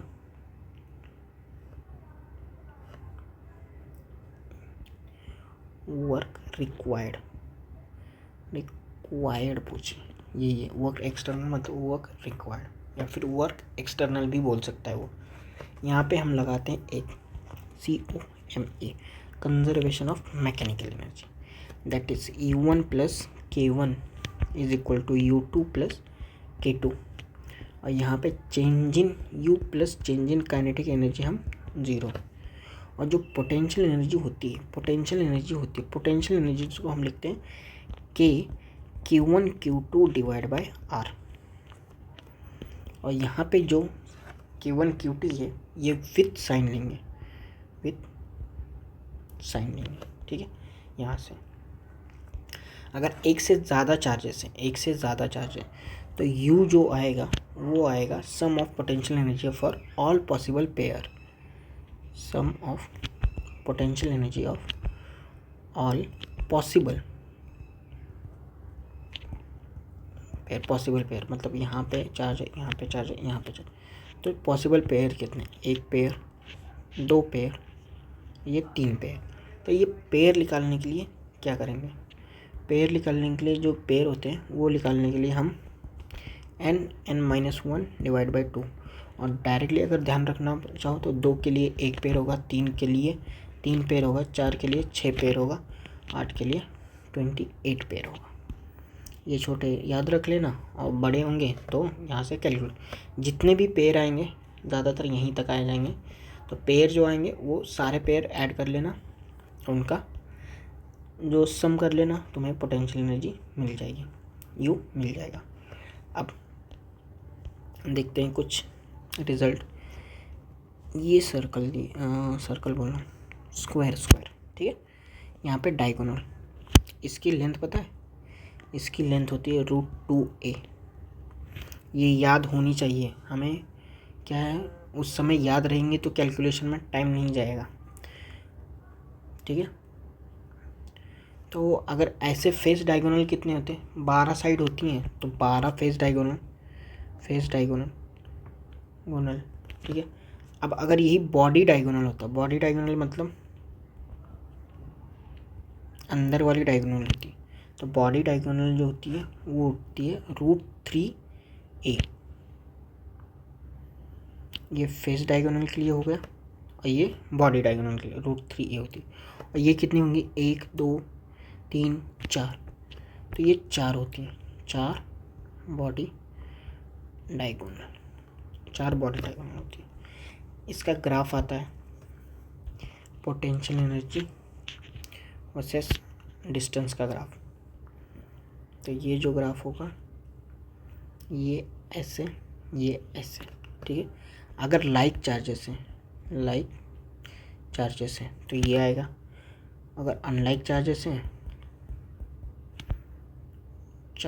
तो ये आएगा। पोटेंशियल एनर्जी होती है Q1 Q2 divide by R का स्क्वायर। लाइक चार्जेस हैं तो ऊपर आ जाएगा फर्स्ट क्वाड्रेंट, अनलाइक चार्जेस हैं नेगेटिव नीचे आ जाएगा। यहाँ से देखो पोटेंशियल एनर्जी क्या हो रही है, इंक्रीज हो रही है। क्यों, अगर नेगेटिव में देखा जाए ये -4 होगा, -3 होगा, -2 होगा, पोटेंशियल एनर्जी इंक्रीज हो रही है, और यहाँ पे पोटेंशियल एनर्जी क्या हो रही है, डिक्रीज हो रही है। तो ये कह सकते हैं if separation between charges increases then potential energy may be increases और डिक्रीजेस, दोनों हो सकता है इस वजह से। अब यहाँ से वर्क निकालना, पोटेंशियल हम निकाल लेंगे, वर्क निकालना होगा तो वर्क निकालना होगा you final minus you initial कर देंगे, यहाँ से वर्क आ जाएगा। ठीक है, अब ध्यान रखना कि जो भी फोर्स है ना वो बढ़ रहा है या फिर घट रहा है बिना एक्सटर्नल एजेंट कोई नहीं है, तब जाके हम लगाएंगे COME। कोई एक्सटर्नल एजेंट नहीं होगा तब, और अगर होगा तो वो अलग। ठीक है, अब लेते हैं पोटेंशियल, इलेक्ट्रिक पोटेंशियल। ये पोटेंशियल एनर्जी होगी, अब लेते हैं electric potential. Electric potential, electric potential. Electric potential क्या होता है? जो पोटेंशियल एनर्जी है ना उसी का, उसको हम निकालते हैं Q into V. Potential energy निकालने Q इंटू वी, जैसे फोर्स निकालने के लिए Q इंटू ई था, वैसे पोटेंशियल एनर्जी के लिए, पोटेंशियल एनर्जी निकालने के लिए Q इंटू वी। ये होता है पोटेंशियल, इलेक्ट्रिक पोटेंशियल। ये हमेशा होता है V is equal to charge जो दिया हुआ, चार्ज डिवाइड बाय दूरी इंटू के।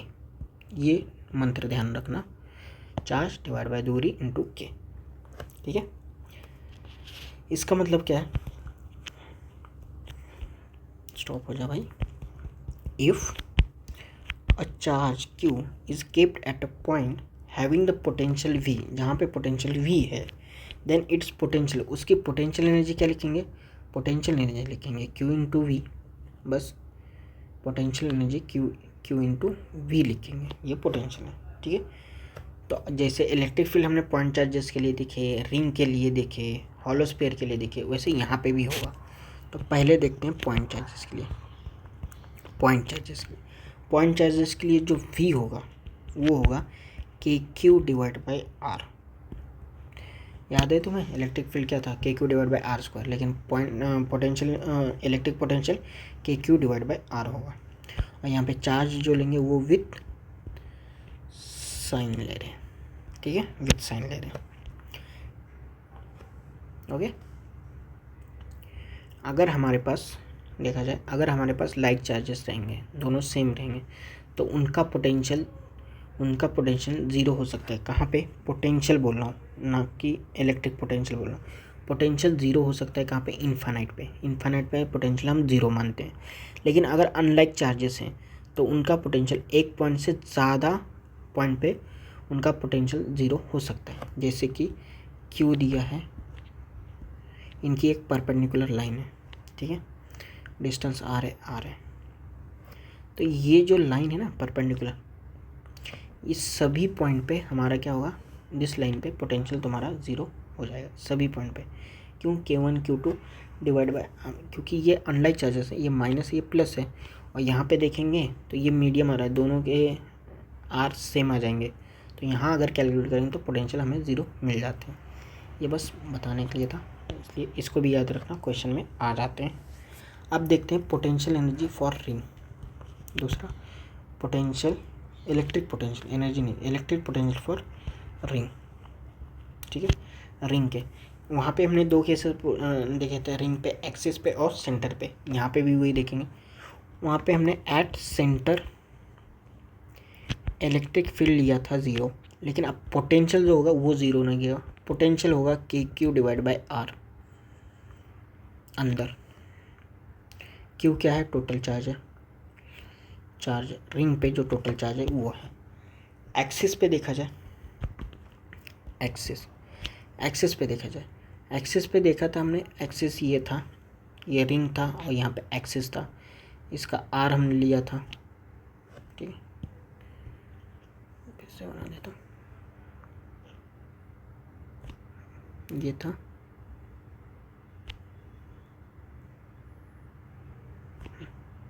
ये आपका R था, और ये एक्सिस था जो X डिस्टेंस पे था, और ये इसके परपेंडिकुलर दूरी। ये परपेंडिकुलर दूरी अगर निकाली जाए तो ये कितनी आएगी?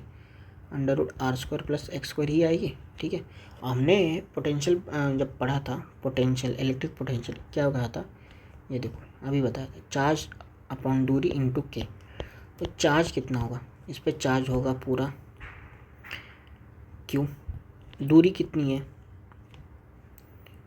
r² प्लस x² इंटू के, तो यहाँ से के Q divide by √r² plus x², और ये क्यू टोटल होता है, क्यू टोटल होता है, ठीक है, टोटल क्यू होता है, ये आ गया। इसका भी ग्राफ आता है, ग्राफ में सेंटर पे अब इलेक्ट्रिक पोटेंशियल ज़ीरो आएगा, नहीं आएगा, सेंटर पे आएगा K Q by R maximum, ठीक है, K Q by R maximum. और यहाँ से जैसे ही हम देखेंगे बाहर रिंग पे, ये गिरता जाएगा, ये गिरता जाएगा नीचे, अगर नेगेटिव चार्ज है तो ये ऐसे क्या था, के क्यू बाय आर था, यहाँ पे के क्यू बाय आर सेंटर पे, ओके। ये आ गया आपका नेगेटिव चार्ज के लिए, ये आ गया आपका पॉजिटिव चार्ज के लिए, ओके। यहाँ पे वर्क डन एक्सटर्नल के लिए वर्क डन पूछा जाए, work done external delta U, delta हम यू निकालते हैं, यू निकालने के लिए क्या चाहिए, पोटेंशियल एनर्जी है ना, पोटेंशियल एनर्जी हम कैसे निकाल लेते हैं, U is equal to Q into V, तो क्यू इंटू डेल्टा वी लिख सकते हैं, क्यू इंटू डेल्टा वी, यहाँ से आ जाए, यह आ जाए change in potential, change in potential, change in potential, change in, ये है तुम्हारा change in potential energy. Ring हो गया, एक्सिक हो गया, उसके बाद रिंग हो गया और हमारा क्या हो गया, पॉइंट चार्ज हो गया। उसके बाद में हमने देखा था वहाँ पे आर्क के लिए दिया था, तो यहाँ पे देखेंगे पोटेंशियल ऑफ आर्क, आर्क के लिए पोटेंशियल देखेंगे, ठीक है, potential lambda is equal to Q by L, यह पहले देख लिया हमने, तो यहाँ से Q is equal to lambda L आ जाएगा, ठीक है, लैम्डा एल आ जाएगा।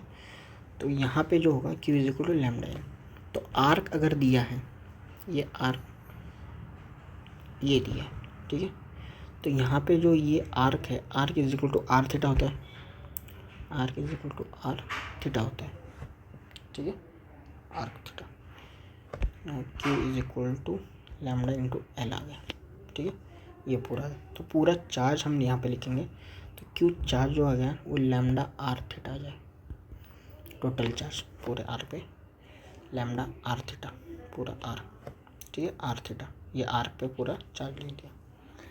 अब यहाँ पे पोटेंशियल हमने लिखा V is equal to K Q by R, अब क्यू की वैल्यू लिखनी है, तो के क्यू की value lambda R theta divide by R, R से आर कैंसिल, तो यहाँ से आ जाए के लैम्डा थीटा। अब यहाँ पे जो भी लैम्डा आ जाएगा विथ साइन आएगा, ठीक है, विथ साइन आएगा, के लैम्डा थीटा, ये आर के लिए होगा के लैम्डा थीटा। मैंने पूरा बता दिया कैसे है, आप याद रख सकते हैं। अब potential zero, potential zero is zero, potential zero कहाँ हो सकता है, पोटेंशियल ज़ीरो पॉइंट अगर पूछे कि कहाँ, वो अंदर या बाहर दोनों हो सकते हैं, हमें निकालना पड़ेगा, जहाँ होगा वो हम निकाल सकते हैं, अंदर या बाहर दोनों ज़ीरो हो सकते हैं। अब नेक्स्ट देखते हैं हॉलो स्फीयर या फिर solid conducting sphere, solid conducting sphere या फिर हॉलो स्फीयर बोला जाए। यहाँ पे देखेंगे स्फीयर है, हॉलो स्फीयर है या फिर सॉलिड कंडक्टिंग स्फीयर है, वहाँ पे अंदर इलेक्ट्रिक फील्ड ज़ीरो था, बाहर कुछ बाहर और सरफेस का सेम था। अब यहाँ पे जो भी होगा बाहर और सरफेस का सेम होगा, अंदर देखते हैं क्या, अंदर यहाँ पे पोटेंशियल ज़ीरो नहीं रहेगा, ये ध्यान रखना, ठीक है, पोटेंशियल ज़ीरो नहीं, तो अंदर होगा कितना, ये सरफेस बाहर हम देखें, तो जब बाहर पोटेंशियल पूछे तो v is equal to K Q divide by small R, surface पे पूछे कैपिटल आर है, K Q divide by capital R, ये तो हमें याद होना ही चाहिए। अब अंदर का जो होगा ये भी के Q divide by capital are, पूरा कांस्टेंट रहेगा, के क्यू डिवाइड बाई आर रहेगा, तो इसका जो ग्राफ आएगा ये ऐसे आएगा, R is equal to R तक कांस्टेंट, और यहाँ से डिक्रीजिंग आएगा, इन्वर्सली प्रोपोर्शनल है, लिख नहीं आएगा, ठीक है। ये आएगा K Q divide by R maximum. अब इसको हमें इसमें सिग्मा में कन्वर्ट करना है, तो हमें पता है सिग्मा में कैसे कन्वर्ट करेंगे कि charge is equal to sigma is equal to charge upon area, ठीक है, चार्ज अपॉन एरिया। यहाँ से अब देखो फॉर्मूला जो है तुम के क्यू बाई आर के टर्म में ही याद रखना। लेकिन अगर वो सिग्मा पूछे तो तुम्हें क्या करना है, जैसे कि बाहर पे पूछा, इस पे पूछा, तो हमें पता है v is equal to K Q by are होता है, ये हमें पता है। अब यहाँ से निकालेंगे, या फिर अंदर का देख लेते हैं, अंदर पे होता है K Q by capital R, ये हम देख लेते हैं। तो अगर के क्यू बाई कैपिटल आर है, पोटेंशियल के क्यू बाई कैपिटल आर है, के की वैल्यू लिखेंगे 1/4πε0। क्यू की वैल्यू हमने अभी निकाली, क्यू क्या होता है sigma is equal to Q by A, तो यहाँ से Q is equal to sigma A आ जाएगा। तो के की वैल्यू लिख ली और क्यू की वैल्यू लिख दी सिग्मा इंटू ए, ये आ गया इंटू आर, ओके। अब आता है एरिया कितना होता है, ये स्पीयर है, सर्कल नहीं है। सर्कल होता तो πr² होता, लेकिन ये क्या है, स्पीयर है। स्पीयर होगा तो 4πr² होगा, तो sigma 4πr² divide by 4πε0 into R. 4π से 4π कैंसिल, आर से आर कैंसिल, तो ये आ जाएगा सिग्मा आर अपॉन ε0, ठीक है, सिग्मा आर अपॉन ε0 ये आ जाएगा। तो सिग्मा आर अपॉन ε0 यहाँ आ गया अंदर। अब यही बाहर भी निकाल सकते हैं हम, नीचे ये आर वाला कैंसिल नहीं होगा, नीचे आ गया, मतलब ऊपर r² आ जाएगा, तो यहाँ आ जाए sigma upon ε0 r² divide by R. वैसे भी देख लो सिग्मा आर अपॉन ε0, ये किसके लिए है, के क्यू बाई आर। तो के क्यू बाई आर की वैल्यू हम हमेशा हर जगह पुट करके कंपेयर करके भी निकाल सकते हैं, लेकिन याद रखना ये, और जब भी पूछे तो वैल्यू पुटअप कर देना, ओके। नेक्स्ट है हम, ये तो हॉलो के लिए हो गया, नेक्स्ट हम सॉलिड नॉन कंडक्टिंग के लिए देखें।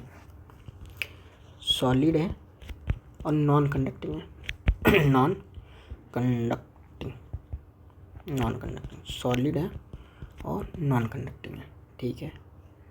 सॉलिड नॉन कंडक्टिंग, वहाँ पे भी बताता K Q by X divide by R cube अंदर इलेक्ट्रिक फील्ड था, मतलब यहाँ पे भी अंदर कुछ ना कुछ होगा।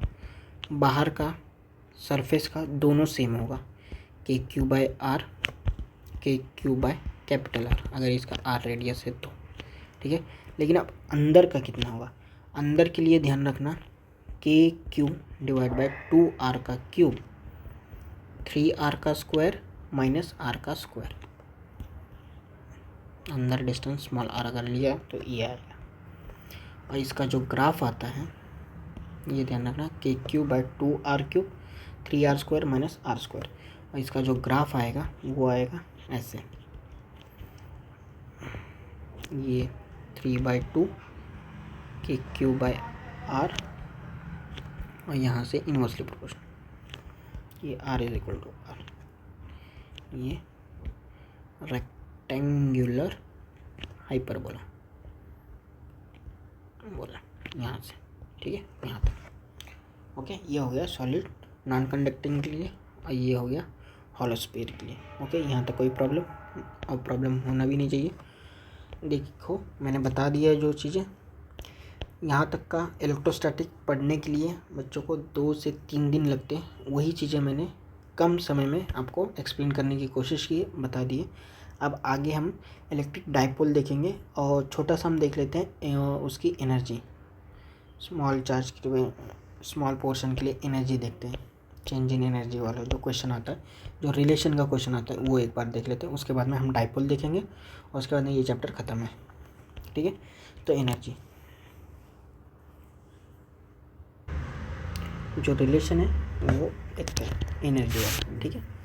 तो small energy D U is equal to minus E D are.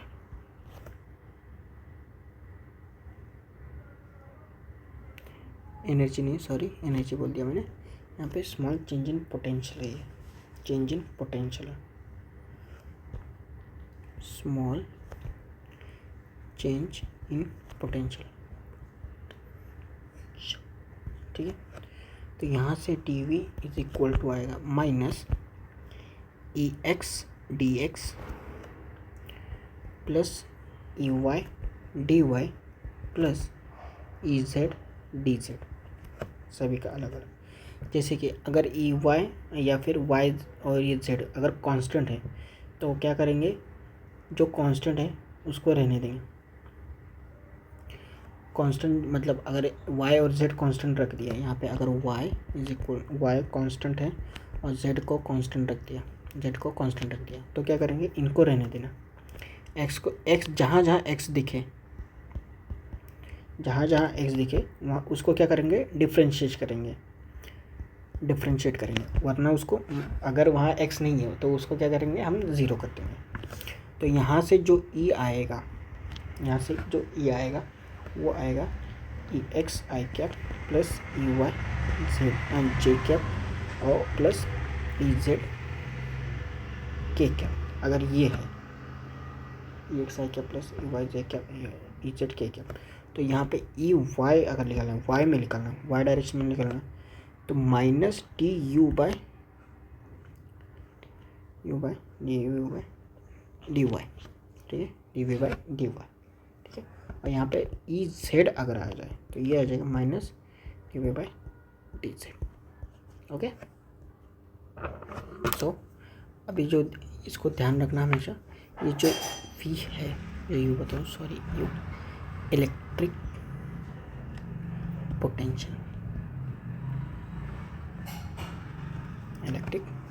जो हमने वी पढ़ाया अभी इलेक्ट्रिक पोटेंशियल, तो ये यहाँ तक है। ठीक है, यहाँ पे आ गया। अगर यही पूरा डी वी पूछे तो हमने अभी निकाला है D V is equal to minus E D R, तो इंटीग्रेट कर देंगे, तो integration of D V is equal to integration of E X D X plus integration of E Y D Y plus integration of E Z D Z. यहाँ से graph related कोई question आते हैं, graph related, जैसे electric field निकालना है हमें, और हमें इलेक्ट्रिक पोटेंशियल और एक्स के बीच में ग्राफ दिया हुआ है, तो minus T V by D x, यहाँ से हमें इलेक्ट्रिक फील्ड आ जाएगा। तो इसको हम कह सकते हैं minus slope of electric potential versus x graph, यहाँ से। ठीक है, अगर इंटरनल चेंज इन ये आ जाए, चेंज इन वी आ जाए, चेंज इन वी पूछे, तो चेंज इन वी पूछेगा तो क्या करेंगे, चेंज इन वी पूछेंगे तो यहाँ से D V is equal integration में आ जाएगा, तो minus integration of E X D X, तो ई और एक्स का ग्राफ दिया हुआ, तो यहाँ से हम लिखेंगे minus of area of E x graph, E x graph का एरिया। ठीक, यहीं से हम निकालते हैं जो तुम्हारी चेंज इन पोटेंशियल है, अगर इंटीग्रेशन पूरा इंटीग्रेशन ई, तो माइनस ई पूरा आ जाएगा ये समेशन में, और डी एक्स का integration change in D R, और इंटीग्रेशन किया है तो यहाँ पे कॉस थीटा। ठीक है, ये आ गया। अब यहाँ पे केसेस बनते हैं, एंगल तुम्हारा हो सकता है एक्यूट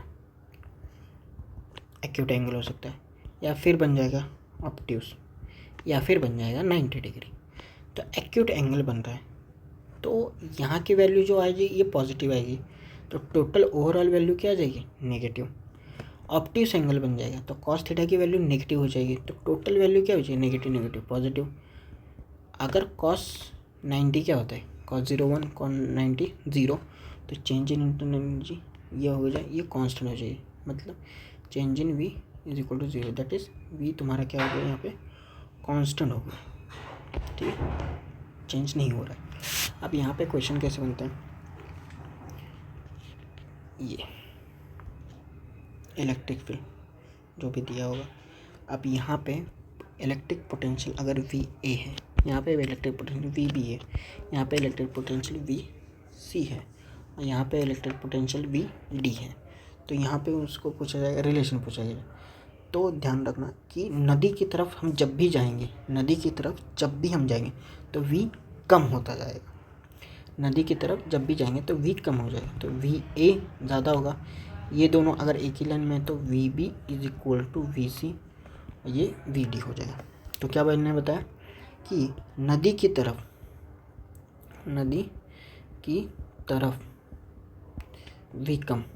वी कम करते जाएंगे, ठीक है। Uniform field non conducting sheet भी दे दिया जाए, ये नॉन कंडक्टिंग शीट है, यहाँ पे यूनिफॉर्म फील्ड है। तो वही अगर ये ऐसे दिया है तो ये V1 है, ये V2 है, तो V1 ग्रेटर देन V2 होगा, ठीक है। ये हो गया हमारा इलेक्ट्रिक फील्ड और इलेक्ट्रिक पोटेंशियल सब पूरा ख़त्म। अब हम देखते हैं क्या, electric dipole. Electric dipole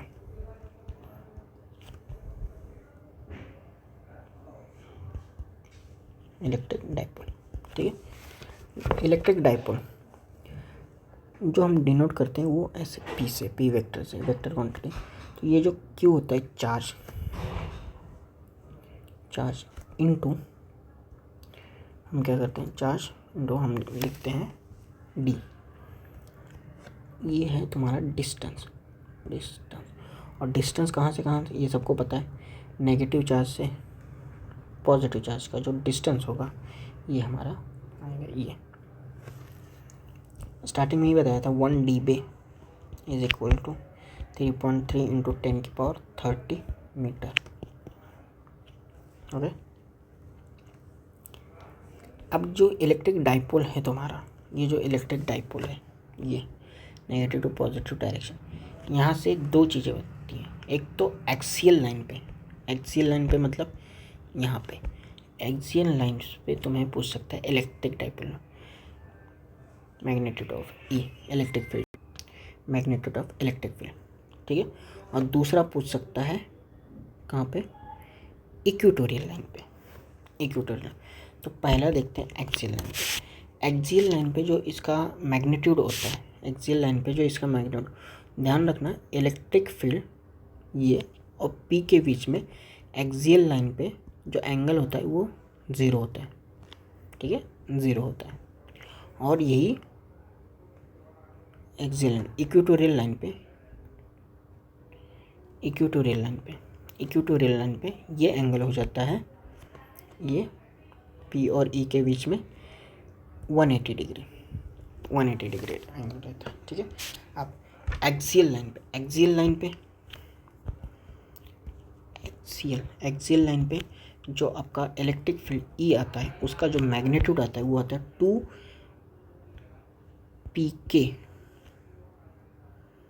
2pk divide by are cube, 2pk divide by are cube. और अगर यही इक्वेटोरियल लाइन पे पूछा जाए, इक्वेटोरियल लाइन पे ये आता है pk divide by are cube, ठीक है।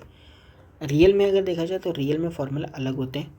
जैसे एक्सियल लाइन पे देखते हैं तो हम वहाँ पे लिखते हैं 2pk R divide by are square minus L square, ये लिखते हैं। लेकिन ये नहीं बताया मैंने, डायरेक्टली जो फॉर्मूला आते हैं एक्सियल लाइन पे 2pk divide by are cube और इक्वेटोरियल पे pk divide by are cube, ये वाला फॉर्मूला मैंने बता दिया है, ठीक है। इक्वेटोरियल पॉइंट पे भी और एक्सियल पॉइंट पे दोनों। अगर यही इन वेक्टर फॉर्म में पूछा जाए तो हम यहाँ पे वेक्टर यूज़ कर देंगे। इन वेक्टर फॉर्म में पूछा जाए तो p जो होगा वो k divide by are cube, opposite होगा, नेगेटिव साइन इसलिए है क्योंकि ये अपोजिट है। ये आ गया ई। अगर ये फोर्स पूछे, इलेक्ट्रिक डाइपोल के फोर्स पूछ दे, फोर्स क्या लिखेंगे, क्यू इंटू ई कर देंगे, ई निकाला है क्यू से मल्टीप्लाई कर देंगे, यहाँ से फोर्स आ जाएगा, ठीक है। अगर वो इन जनरल पॉइंट पे पूछ रहा है, कहीं पे इन जनरल पॉइंट पे पूछ रहा है तो रिजल्टेंट हम लिखेंगे pk divide by are cube root 1 + 3 cos square theta. Theta क्या है, बिटवीन 2 पॉइंट्स कहीं पे, ये यहाँ का, ये थीटा, ये आपका पी है, ठीक है, और ये एंगल थीटा। इन जनरल किसी भी पॉइंट पे पूछ लिया जाए तो इन जनरल पॉइंट पे भी आ गया, नॉर्मल, एक्सियल, इक्वेटोरियल भी बता दिया। अब पोटेंशियल ड्यू टू डाइपोल, ये तो इलेक्ट्रिक फील्ड का फॉर्मूला बता दिया। अब पोटेंशियल ड्यू टू डाइपोल देखा जाए, पोटेंशियल ड्यू टू डाइपोल अगर देखते हैं तो ये एंगल है उसके बीच में थीटा, ये आर वेक्टर, ये आपका डाइपोल, और यहाँ से पोटेंशियल जो होगा वो आएगा पी के cos theta divide by are square, P के cos theta divide by are square. ठीक है, देखो बच्चों को कन्फ्यूजन बस इतना ही रहता है कि ये यहाँ पे आर क्यूब है, आर क्यूब है, आर क्यूब है। हम अभी भी इलेक्ट्रिक फील्ड में आर स्क्वायर पढ़ते थे, लेकिन यहाँ पे आके ये आर क्यूब हो जाता है, आर स्क्वायर का आर क्यूब, एक आर बढ़ गया। वैसे यहाँ पे भी हम पोटेंशियल में अगर देखेंगे तो हमने अभी तक पोटेंशियल में आर ही पढ़ा है, अब यहाँ पे एक बढ़ जाएगा, आर स्क्वायर हो जाएगा। तो v इज इक्वल पी के cos theta divide by are square. ये भी नीट 20 में आया था, क्वेश्चन आया हुआ है। वेक्टर फॉर्म में पूछा जाए पी आर, ये आर क्यूब पी के होगा, ठीक है, ये आर यूनिट वेक्टर। अब dipole in uniform electric field देखा जाए, dipole in uniform electric field, uniform electric field, ठीक है, dipole in uniform electric field. ये आपकी इलेक्ट्रिक फील्ड है, डॉटेड लाइन डोमेन,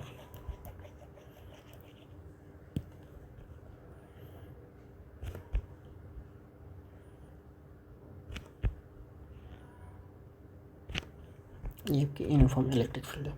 यहाँ पे एक डाइपोल रखा हुआ है, ठीक है, एक डाइपोल रखा हुआ है, ठीक है। अगर यहाँ पे मान लेता हूँ ये नेगेटिव पोल है, ये पॉजिटिव पोल है, ठीक है, नेगेटिव पोल है और पॉजिटिव पोल है। ऊपर नीचे कर देता हूँ, ठीक है, ये यहाँ पे कर देता हूँ नेगेटिव पोल, यहाँ पे कर देता हूँ पॉजिटिव पोल, ठीक है। अब हमने पढ़ा था जो नेगेटिव होता है उसके टूवर्ड्स इलेक्ट्रिक फील्ड के तरफ फोर्स लगेगा कि ऑपोजिट लगेगा, इलेक्ट्रिक फील्ड के ऑपोजिट फोर्स लगेगा। क्या कर रहा हूँ,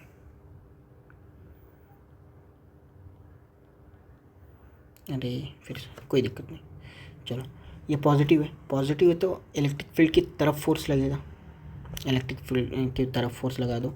नेगेटिव है तो ऑपोजिट फोर्स लगेगा, ठीक है, ऑपोजिट फोर्स लग गया, नेगेटिव पे ऑपोजिट फोर्स लग गया। आप देखते हैं जो एफ नेट है इज इक्वल टू 0 लगता है इन यूनिफॉर्म फील्ड में, क्योंकि जितना आगे लगेगा उतना ही पीछे लगेगा। तो ACM acceleration of centre of mass वो होता है 0, तो velocity of centre of mass यहाँ से आ जाती है कांस्टेंट, ठीक है। ये हो गया हमारा एफ नेट। अब यहीं पे टॉर्क कितना लगता है ये पूछा जाता है, टॉर्क के क्वेश्चन आ जाते हैं। मतलब टॉर्क जो होता है ये रोटेटिंग कैपेसिटी,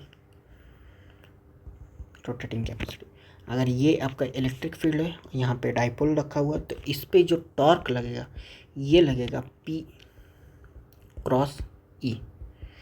क्रॉस से मतलब क्या आएगा, साइन या कॉस, साइन आएगा, तो यहाँ पे PE साइन थीटा, और एंगल जो थीटा है वो PE के बीच में एंगल थीटा है। अब यहाँ पे दो केसेस बन सकते हैं, या फिर theta is equal to 0 degree या फिर theta is equal to 180 degree. Theta अगर ज़ीरो है तो टॉर्क साइन 0 टॉर्क 0, थीटा 180 है तो टॉर्क 0, ठीक है। अगर यही थीटा अगर 90 डिग्री हो जाए तो टॉर्क मैक्सिमम हो जाएगा, मैक्सिमम टॉर्क लगेगा वो लगेगा PE लग जाएगा, ठीक है, मैक्सिमम टॉर्क PE लग जाएगा। अब देखते हैं इसके पोटेंशियल एनर्जी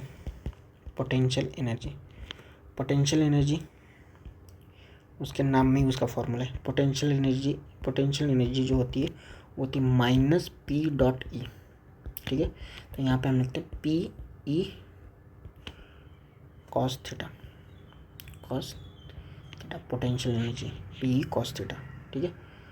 अब मैं एक और बात बता दूं, अगर हम मैग्नेटिज्म में पढ़ेंगे तो वहाँ पे भी सेम फॉर्मूले आते हैं मैग्नेटिक, वो बार मैग्नेट में माइनस एम होता है, वहाँ पे भी सेम यही फॉर्मूले आते हैं। तो पोटेंशियल एनर्जी देखा जाए minus P E cos theta, potential energy minus P E cos theta, ठीक है।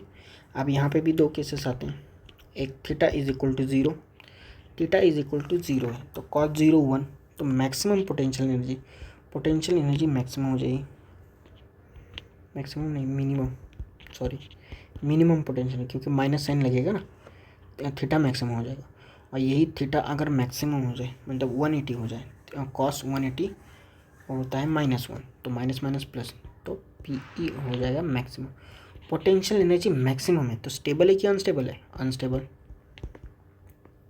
पोटेंशियल एनर्जी मिनिमम है तो ये आ जाएगा स्टेबल इक्विलिब्रियम। तो ये इक्विलिब्रियम भी क्वेश्चन भी हो जाएंगे यहाँ से, ओके। और इसमें पूछा जाता है work done in rotating dipole. तो वर्क डन पूछा है इन रोटेटिंग डाइपोल, ये होता है टॉर्क। अभी हमने पढ़ा था टॉर्क, क्या पढ़ा था? टॉर्क पढ़ा था यहाँ पे P E sine theta, torque हमने पढ़ा पी ई साइन थीटा, ये टॉर्क था। अब वर्क डन लिखना है, वर्क डन जो आएगा पी ई, एक थीटा से दूसरे पे ले जा रहे हैं, cos theta 1 minus cos theta 2, ये हो जाएगा इसका work done, P cos theta 1 minus cos theta. अब वर्क डन है इस वजह से ये, और पी क्या है तुम्हारा? डाइपोल है, ठीक है। ये तुम्हारा इलेक्ट्रिक फील्ड है, यहाँ से ये आ जाएगा। अब यहाँ पे और भी क्वेश्चंस बनते हैं डाइपोल परफॉर्मिंग SHM वाले, जो यहाँ पे हम पी डाल देते हैं उसमें, वो बताने की ज़रूरत नहीं है। डायरेक्टली हम फोर्स बिटवीन टू डाइपोल्स देख लेते हैं जो हमें याद होने चाहिए। ये तो अभी तक हो गया, हमने सिंगल डाइपोल के लिए देख लिए। अब जब दो डाइपोल दिए हैं तब के फोर्स देख लेते हैं। दो डाइपोल दिए हैं, एक डाइपोल ये है, एक डाइपोल ये है, और दोनों r डिस्टेंस पे दिए हैं। इनके इन दोनों के बीच में फोर्स, जो फोर्स आएगा वो अट्रैक्टिव फोर्स आएगा। Force is equal to 6K P1 P2 divide by r की पावर 4। अगर यही अपोजिट हो जाए, ये वाले डिस्टेंस r रहे तो F उतना ही आएगा, लेकिन अब रिपल्सिव आ जाएगा 6K P1 P2 divide bye r4, ये आ जाएगा रिपल्सिव और ये आ जाएगा अट्रैक्टिव, ठीक है। अब अगर ये डाइपोल एक दूसरे के ऊपर रहे यहाँ पे ऐसे, ठीक है, ये डिस्टेंस r दिया जाए, तब जो फोर्स हो जाएगा ना वो आधा कर देना, 3K P1 P2 divide by r की पावर 4, ये वाला यहाँ पे अट्रैक्शन और रिपल्शन डाल देना, ठीक है। ये हो गया। अब यहाँ पे इलेक्ट्रोस्टैटिक्स तो ख़त्म हो जा रहा है, लेकिन थोड़ी बातें हैं, अगर ध्यान रखोगे तो क्वेश्चन और आसानी से हो सकते हैं। वो बेसिस ऑफ कंडक्टर पे, कि जो कंडक्टर होते हैं वो क्या होते हैं? कंडक्टर, जो कंडक्टर दिया होता है, ये अगर कंडक्टर ये दिया है, इसका रेडियस भी मान लेता हूँ, और इसके अंदर भी एक दिया है जो इनर वाला दिया है, इसका रेडियस a मान लेता हूँ। तो यहाँ पे सरफेस चार्ज डेंसिटी जो होता है सिग्मा इनर, अगर पूछा जाए सिग्मा इनर पूछे, अगर बाहर पॉजिटिव चार्ज दे दीजिए, अंदर दे दिया जाए नेगेटिव चार्ज दे दीजिए, ठीक है, इसके ऊपर नेगेटिव चार्ज दिए, तो सिग्मा इनर जो होगा तो वो हो गया, चार्ज कौन सा है? Negative Q, divide bye 4 pi a का स्क्वायर, ये आ जाएगा। और सिग्मा अगर आउटर पूछा जाए, सिग्मा आउटर जो दिया है या फिर दे सकता है वो प्लस क्यू डिवाइड बाय 4 पाई b का स्क्वायर। जब भी इनसाइड कैविटी बोले तब भी हम सिग्मा से डील करेंगे, ठीक है, इनसाइड, ओके। और जब भी हमें ऐसा कोई सिस्टम दिया जाए, कॉन्स्टेंट सिस्टम दिया जाए, तो जब भी ये रहेगा तो जो तुम्हारा पोटेंशियल रहेगा वो potential difference, not a potential difference, वो किस पे डिपेंड करेगा, बाहर वाले चार्ज पे नहीं, अंदर वाले चार्ज पे डिपेंड करेगा। तो यहाँ से हम कह सकते हैं if we have two concentric sphere, then जो पोटेंशियल होगा potential difference, not potential, between them only depend on charge of inner sphere, ठीक है, इनर स्फीयर। तो यहाँ पे जो पोटेंशियल डिफरेंस होगा वो इनर स्फीयर के, क्यों, इनसाइड। तो V inner minus V outer जो होगा के Q1 1/R1 माइनस 1/R2, ये हम लिखते हैं, ये डायरेक्ट रिलेशन और ये उसका फॉर्मूला। अगर यही दो कंडक्टर अगर कनेक्ट कर दिए जाए, जैसे ये कंडक्टर है, ये कंडक्टर है, यहाँ पे Q2 चार्ज था, यहाँ पे Q1 चार्ज था, दोनों को कनेक्ट कर दिया जाए। कनेक्ट करने पे चार्ज तब तक फ्लो करेगा जब तक उनका पोटेंशियल डिफरेंस क्या हो जाए, ज़ीरो ना जाए, उनके बीच का पोटेंशियल ज़ीरो ना हो जाए। तो अब मान लेते हैं ये सिचुएशन हो गई यहाँ पे x, क्योंकि पोटेंशियल अंदर वाले चार्ज पे डिपेंड करना था और ये बाहर जो भी है, ठीक है। अब इनका पोटेंशियल डिफरेंस क्या हो गया, इनका, अगर ये x है तो ये बाहर वाला कितना होगा, टोटल कितना था, Q1 plus Q2 minus x अंदर आ गया, तो ये माइनस x ये आ जाएगा, सही है ना। टोटल पोटेंशियल डिफरेंस से दोनों में डिस्ट्रीब्यूट होगा। अगर x है तो Q1 plus Q2 minus x यहाँ पे रह जाएगा। अब x की वैल्यू कैसे निकालेंगे, पोटेंशियल डिफरेंस ज़ीरो करना है, तो Q जो हमने डिस्ट्रीब्यूट हुआ है, जो भी Q इनसाइड रहा होगा वो x मान लिया है 1/R1 माइनस 1/R2, बस यहाँ से कैलकुलेट कर लेना x की वैल्यू और वहाँ पे पुट करने देना, ये आ जाएगा। इलेक्ट्रिक फील्ड हमें पता है सिग्मा अपॉन एप्सिलॉन होती है परपेंडिकुलर सरफेस। अब कंडक्टर में अगर v मतलब पोटेंशियल अगर कांस्टेंट दे दिया जाए, कंडक्टर में v अगर कांस्टेंट दे दिया जाए, तो v अगर कांस्टेंट है तो ये सिग्मा इंटू आर, ये क्या होते हैं, कांस्टेंट होते हैं, सिग्मा इंटू रेडियस कांस्टेंट होते हैं। इसका मतलब क्या, sigma inversely proportional to r रहेगा, ठीक है। मतलब ये कंडक्टर दिया गया, ये ऐसा दिया।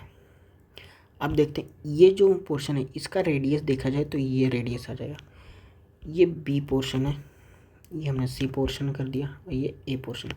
इसका रेडियस अगर ए पोर्शन का देखो तो छोटा आएगा, ये बी पोर्शन का रेडियस अगर देखो जो एक बड़ा सर्कल आएगा। तो यहाँ से देखा जाए सिग्मा ऑफ ए, जिसका रेडियस कम रहेगा उसका सिग्मा ज़्यादा, तो सिग्मा, अब एरिया हम निकालना है, पहले रेडियस निकालना है, रेडियस ऑफ ए ये कम है, उसके बाद रेडियस ऑफ सी, उसके बाद रेडियस ऑफ बी, तो सिग्मा इन्वर्स हो जाएगा, सिग्मा ऑफ ए ज़्यादा रहेगा, सिग्मा ऑफ सी, उसके बाद में सिग्मा ऑफ बी, ये आएगा रिलेशन, ठीक है। ये हो गया कंडक्टिंग के लिए सिग्मा और आर। कर्व में रेडियस हम कैलकुलेट। अब नेक्स्ट एक कंसेप्ट और आता है अर्थिंग का।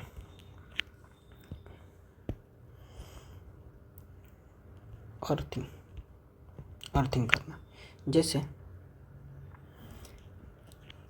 ये R1 है, पूरा R2, ये हमारा Q1 है, बाद में इसको अर्थ कर लिया जाए, एक अंदर वाला रहेगा जैसे ये, ठीक है, ये Q2 ये Q1, इसको अर्थ कर दिया जाए, या फिर बाहर वाले को अर्थ कर दिया जाए, किसी को भी अर्थ कर दिया जाए। तो इसमें एक ध्यान रखना है, क्या, स्टेप वाइज कैलकुलेट करेंगे, जिसको अर्थ किया जिसको अर्थ किया है, अर्थ किया है, उस पे चार्ज हम क्या मानेंगे, अर्थ किया है, किया है, उस पे क्या करेंगे, चार्ज जो है ना x मानेंगे और उसी का पोटेंशियल लिख के ज़ीरो कर देंगे, उसका पोटेंशियल लिख के ज़ीरो कर देंगे। अब इसको अर्थ किया तो इसको x मान लिया, तो इसका पोटेंशियल क्या होगा, इसका पोटेंशियल क्या होगा, इसका पोटेंशियल होगा पहली बात तो ये यहाँ से ये इसके Q1 के सरफेस पे है, तो Q1 के सरफेस वाला फार्मूला क्या होता है, KQ divide by are square मतलब ये R1 प्लस ये इसके अंदर है, तो देखेंगे क्या है, कंडक्टर है, सॉलिड नॉन सॉलिड है, कंडक्टिंग है या नॉन कंडक्टिंग, उसके हिसाब से अंदर वाला फार्मूला लगाएंगे। तो इन दोनों का एडिशन इज इक्वल टू 0 कर देंगे, उसका लिख के 0 कर देंगे और यहाँ से x की वैल्यू निकाल लेंगे। ठीक है, कोई प्रॉब्लम नो। डायरेक्ट रिलेशन ध्यान रखना, ई डाइपोल जो होता है, electric field due to dipole जो होता है, जो मैंने बता दिया था, inversely proportional to r cube होता है। Electric field due to point charge inversely proportional to r square होता है। Electric field due to wire inversely proportional to r होता है। और electric field due to sheet जो r पे depend नहीं करता। ठीक है, ये चीज़ें तुम्हें याद आएंगी और क्वेश्चन में हेल्प करेंगे। ठीक है, और यही अगर ये तो स्फीयर के लिए हो गया या फिर जो हमने पढ़ा है। ठीक है, यही अगर इरेगुलर है,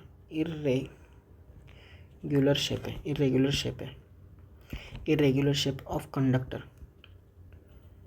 इरेगुलर शेप ऑफ कंडक्टर, तो यहाँ पे हम निकालेंगे radius, that is radius of curvature, radius of curvature. तो यहाँ पे जो चार्ज होगा वो directly proportional to radius of curvature होगा। सिग्मा जो होगा वो inversely proportional to radius of curvature होगा। ठीक है, और यहाँ से इलेक्ट्रिक फील्ड जो होगा वो सिग्मा अपॉन एप्सिलॉन नॉट होता है, मतलब inversely proportional to radius of curvature होगा। और जो पोटेंशियल होगा वो रेडियस ऑफ कर्वेचर पर डिपेंड नहीं करेगा। ओके, सो यहाँ पे आपका इलेक्ट्रोस्टैटिक्स ख़त्म होता है। ठीक है, इसका PDF मिल जाएगा आपको, और अगला कोई चैप्टर चाहिए तो उसको कमेंट कर देना। सॉरी 2 घंटे हो गए, लेकिन जितना कम टाइम हो सका उतना कम टाइम में मैंने ख़त्म करने की कोशिश की है, और ऊपर से मैंने सारी चीज़ें बता दी हैं, तो आप क्वेश्चन पे डायरेक्ट जा सकते हैं। सारे क्वेश्चन आपको यहीं से मिल जाएंगे, आपका इसका PDF डाउनलोड कर लेना और क्वेश्चन कर लेना। ठीक है, थैंक यू सो मच।